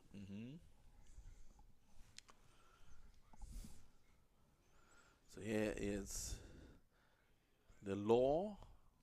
He's bowling to Emrit. Over the wicket, the left-hander goes. Emrit is driving down the ground. Just one though. So they'll need some boundaries in this over. Not totally out of the game, the Scorpions. Should they lose here, that's 3 losses in a row. Yeah, Joshua Lalore plays in the Big Bash for the Renegades and has done quite well as a bowler. But I think he will have to just stay put here and just continue to limit the number of runs, because this is a tall ask at the moment. Again, so he's bowling nicely. He's bowling to his field. He's taking the onside away from the game, because if he shortens here, it could go screaming to the boundary, because there's no one at deep mid wicket. There is a cow corner, but there's a short backward square and square leg. So anything short, Emrit could negotiate the acreage on the onside, as he's doing here. That's gonna go all the way for 4, just as I said. As you will watch on the replay, there was a hit over square leg, one bounce into the fence. It was short pitched and he banged it on towards square leg for 4 runs. They will need a lot more boundaries to continue to gain momentum and try and make an attempt to score. So it's 52 required of 21. Not totally out of the question. Emirates could hit a long ball.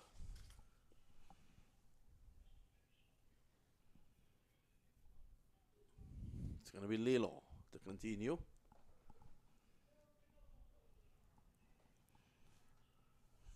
And reaching for this. This is good bowling. He had him reaching for the delivery. All the 3 fielders on the offside, all on the fence, 2 inside the circle. But as you said, he's bowling to a good field, and the batsmen not able to pierce the gaps, and they are getting singles and driving through the offside again. They can't find the boundary just yet. Well, that was a complete mix-up. Those 2 guys, they conspired for that to go for 4. yeah, who wants it? You or I, and then in the middle, no one takes it. No one takes it, and I mean, I know the Soccer World Cup is going on, and those 2 would never make the soccer team. No. The boundary, that elusive boundary comes. Oh, just a single. This is good bowling here by Lelo. And it's the end of the over. The end of it. 124 for 7. 15.3 required over the last 3 overs. Yeah, I think in terms of the bowlers that are coming, Samit Patel has finished his quota of 4. Rakeem Cornwall has bowled 2 of his 4. Joshua Lalore has completed 3 overs. Well, Cornwall is off the field. Don't think he'll return. He hasn't been feeling that well. He's been under the weather.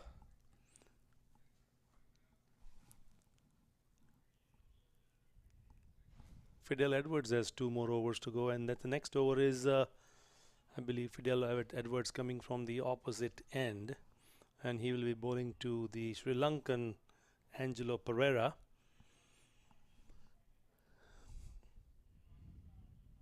Only 4 extras conceded in this innings. Good discipline shown. So it's going to be Edwards. He's going to look to bowl those Yorkers that normally, those deliveries that swing late into the right-handers. So let's see how he goes. One thing the Scorpions would have is Edwards' pace to work with.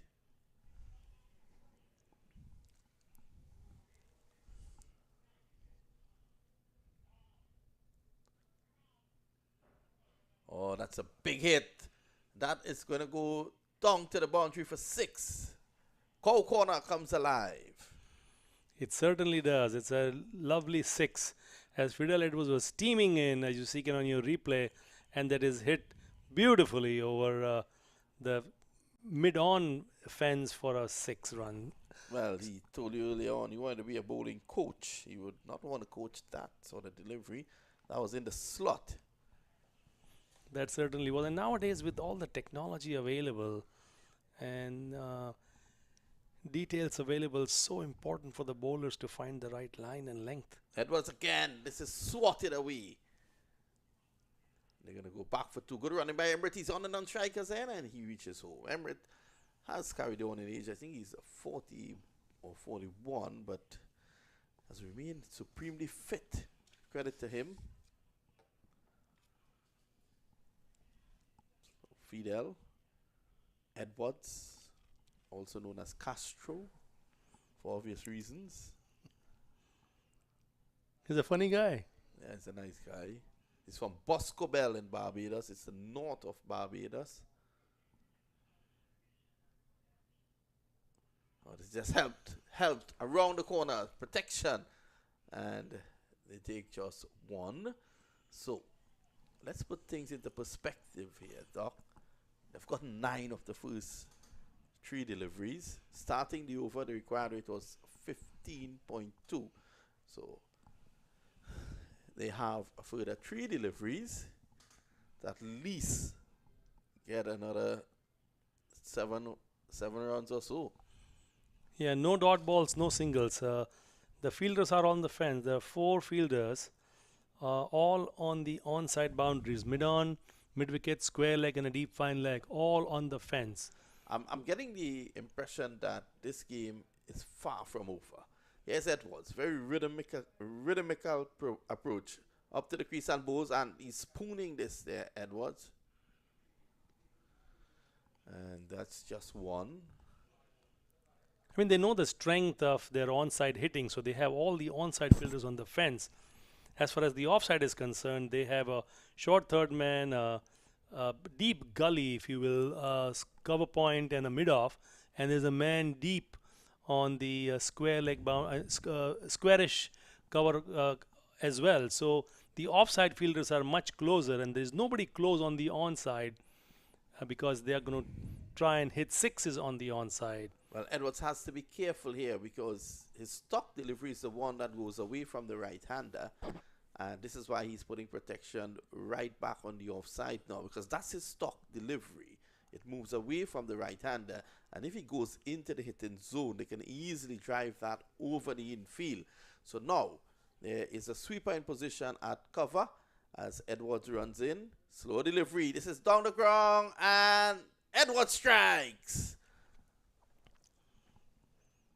The end of Pereira for 47. A good knock, 31 deliveries. Yeah, that one, he hit it well, but didn't get all the power and went straight to the fielder that was at deep long on, who had to take a few steps in his front to grab the catch. And now this equation seems more and more of a Herculean task for the Scorpions to overcome. 134 for 8, we know. Forget about the run rate for the moment. You only have 2 wickets in hand. So loss of a wicket, and then that could spell a lot of trouble for them. So this is 170 at the moment. Seems a tall order. Yeah, it's going to be difficult to get up to that now. Even before the dismissal of Pereira, it was difficult. I think that is going to be even worse now. Emirates has been able to hit the ball. He has gotten some away. But Keon Harding, I don't know if he will be able to follow suit. Yeah, the chase by the Scorpions, we know, was in trouble from the get-go. John Simpson was out for a golden duck. Andrew Balbirnie also did not trouble Roddy Lalman or the scoring team over here. Well, Roddy Lalman is a junior. The chief scorer is a man called Mungal. Mungal, that's the man. Chief scorer. The boss himself. Mungal, do you know what Mungal means? Tell me. Tuesday. Mungal means Tuesday. Mungal means Tuesday. I'll tell him that. Mangalwar is the word in Hindi. Means Tuesday. Edwards. Played away on the offside by Harding. He's doing the right thing, trying to get Emirates on strike. And it brings the over to an end. Well, Doc, 2 overs to go before you continue your lesson. 17.5 required and over. Yes, sir. Yeah, Mangal also means auspicious. Oh, now you'll make him feel too good about that. Yeah, I mean, two good things you can talk about it. But getting back to the game, 135 for 8. We know just 12 balls there and 35 to win. Almost have to get 3 runs every ball. One couple 6s and that equation could all of a sudden change.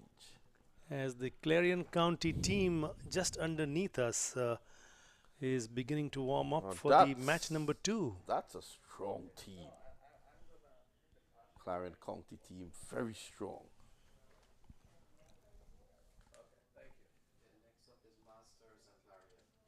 The Masters coming up against Clarion. Masters has a strong team as well, and they have not been able to register a win. Stallions, who are on the field right now, chase down 192 against them. Harding in the air, should be safe. Emirates is on strike now. Let's see. If Emirates can dump 2 of these balls over the ropes, you never know.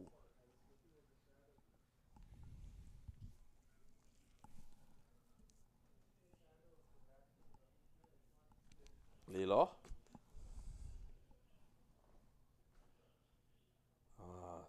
Full pitch delivery, not getting hold of it. Emirates glances the square leg umpire.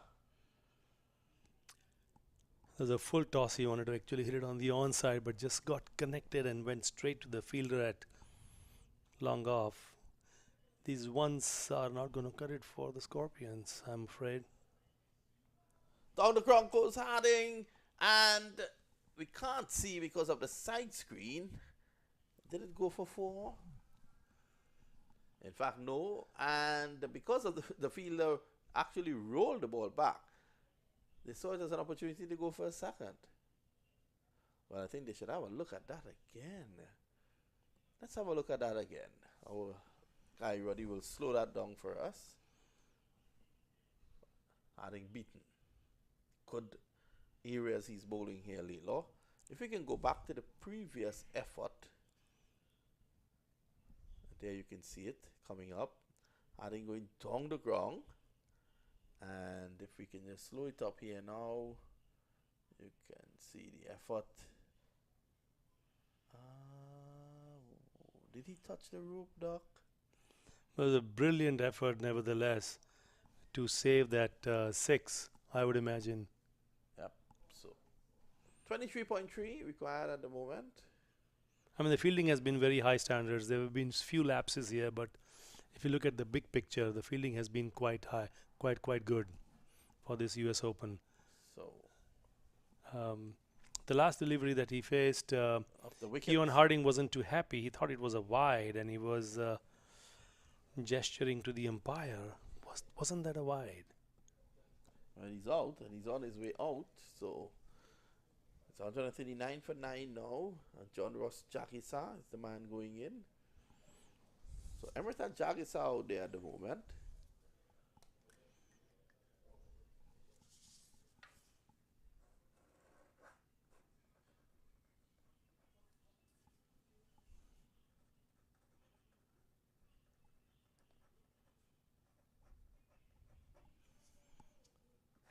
So what does this win for the Stallions do?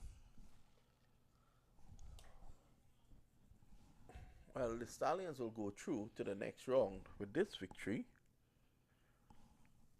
If I may go through the standings, I think, yes, I'll go through the standings for your benefit, Doc.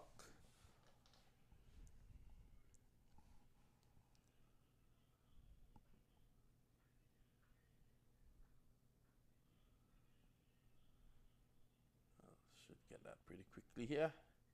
Right, so Stallions, they are actually in Group 2. They have played 1, they've won 1. They are in 3rd position in Group 2 with just 2 points. So both the other 2 teams in Group 2, they have won their 2 matches, which is UMMC Knight Riders and Clarence County. If Stallions win, they, in fact, I said they'll go through, but there's no guarantee because of this crisscross situation. They could win here and still not qualify.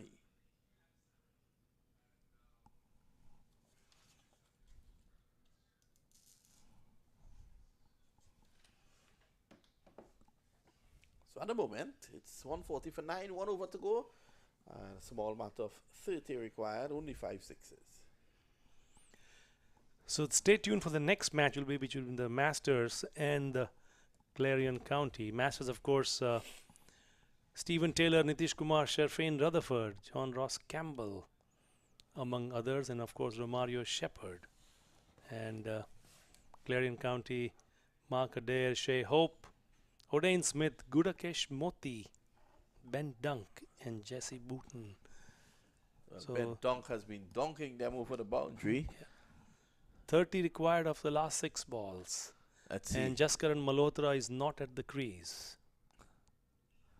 Neither is Gary Sobers. Easy. Can Emerton strike? The best chance they have is with Emirates on strike, the captain.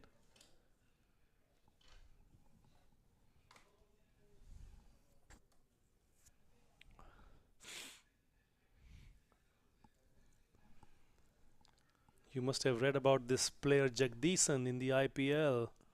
He played in the IPL and he has been known to hit some sixes, and neither is he at the crease also. But Emirates is there and he has to do what he has to do. Edwards. Oh, this is in the air. The fielder was coming and then stopped. Emirates comes back for 2. And in fact, is he run out? Yes, he is. Everett casually coming back to the crease. He's out, run out, and that's the victory. Victory for the Stallions. It's their second victory, but yet they're not guaranteed. We'll see how it goes. And at the end of the innings here, you can see Emirates run out, the last man out. So with their victory, I think now with the new format in place, with the top 8 teams going through, I think they should go through though. It's the Clarion County up next against Masters, and victory here for the guys from the Stallions, and they will run away victors by 27 runs. Let's have a look at the scorecard.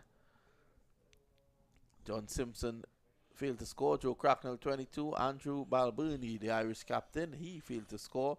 Lorcan Tucker 22. Delray Rawlings 21. Angelo Pereira from Sri Lanka 47. George Dockrell, the Irish 1. Danny Lamb 4. Riyad Emrit from the West Indies 15. Keon Harding 4. And John Ross, also from the West Indies, he got 2. 142 all out. The bowling. Van Shalwick, 2 overs, 1 maiden, 2 for 10. He was good. Harmeet Singh was also impressive. 4 overs, 1 maiden, 1 for 19. Fidel Edwards took the most of the wickets, but he was the most expensive as well. 3.2, 3 for 38. Josh Layla, 1 for 31. Bowled in some good areas in the back end of the innings. Rakeem Cornwall, Jimbo, 2 overs, none for 14. And Samit Patel, the England international, 1 for 28. So congratulations to the good guys from the Stallions. It's their second win. And after more comments from Dr. Nilesh Mehta, we take a break. We'll be right back for game number 2. Well, there was the 13th match of this 14th edition here at the US Open Cricket at the Broward County Stadium. The Florida Scorpions all out for 142. A well-fought match, but at the end, Stallions prevailed and won it in convincing fashion. So until the next match, we will put you on a break.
13th US Open Cricket 2021 Fantasy Sports.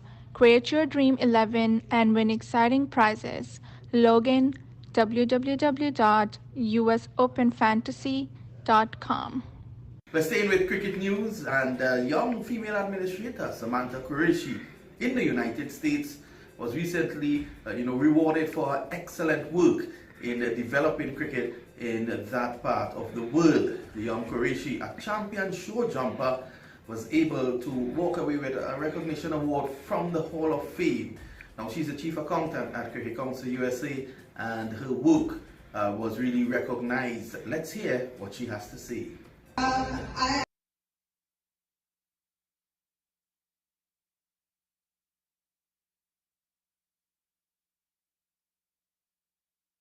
Recognize me tonight.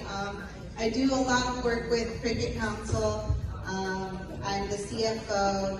I have my hand in a lot of different aspects of tournaments that we do and other aspects, like we do fundraising, and we have our youth programs, and I do a lot with all of that as far as organization and other things.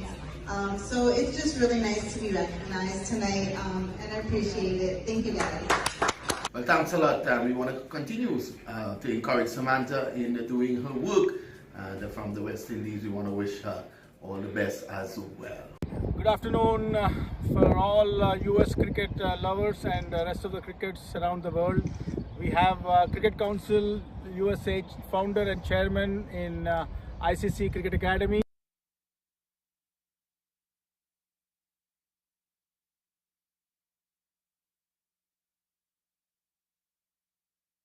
US cricket in the next few years.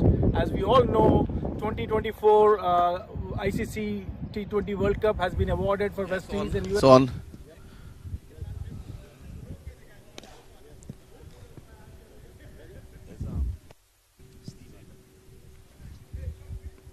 Welcome to the match presentation ceremony for match number 13 at this 14th edition of the US Open.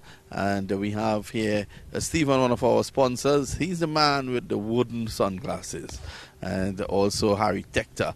Today, the Stallions winning their second match. And again, it was Harry Tector. Initially, they lost early wickets and run scoring was looking almost impossible until Harry decided to put his touch of class. He's our man of the match. Well, Harry, you continue to do good things. Yeah, I guess, it was a real team performance today. Definitely don't think it was an amazing performance by myself, but luckily we were able to do enough, and grateful to get the win today. One of our commentators, Dr. Nilesh Mehta, was saying that Hardik Pandya had presented you with his bat. He was so impressed. Is that true? It is, yeah. I was actually using it today, so maybe there's a reason behind the ball going a bit further than usual. But yeah, he was very, very kind to do that for me, and it's a great bat. We thought so, I think Dr. Mehta had asked that on the commentary whether or not that was the bat of Hardik Pandya. That's it from us at the post-match presentation.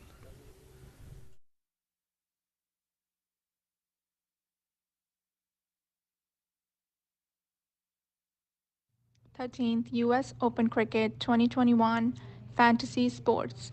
Create your dream 11.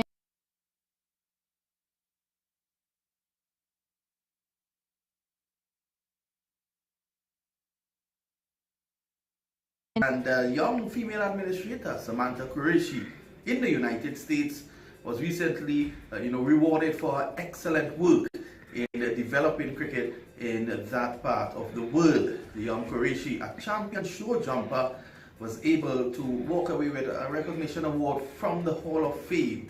Now, she's the chief accountant at Cricket Council USA, and her work was really recognized. Let's hear what she has to say. I actually was surprised by getting this today. No one told me. So it was a pleasant surprise. Thank you, everyone who recognized me tonight.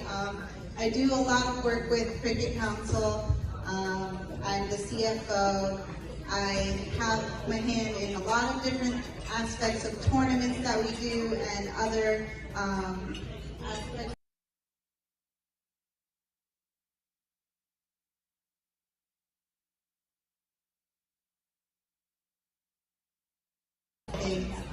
So it's just really nice to be recognized tonight, and I appreciate it. Thank you, guys. Well, thanks a lot. We want to continue to encourage Samantha in doing her work. From the West Indies, we want to wish her all the best as well. Good afternoon for all US cricket lovers and the rest of the crickets around the world. We have Cricket Council USA founder and chairman in ICC Cricket Academy, and we are very honored and lucky to have him today. And let's find out what is the reason and why he is here today and what he's trying to do to promote US cricket in the next few years. As we all know, 2024 ICC T20 World Cup has been awarded for West Indies and USA. There'll be at least 2 or more games in USA, and so basically we have about 2 years time to get ready.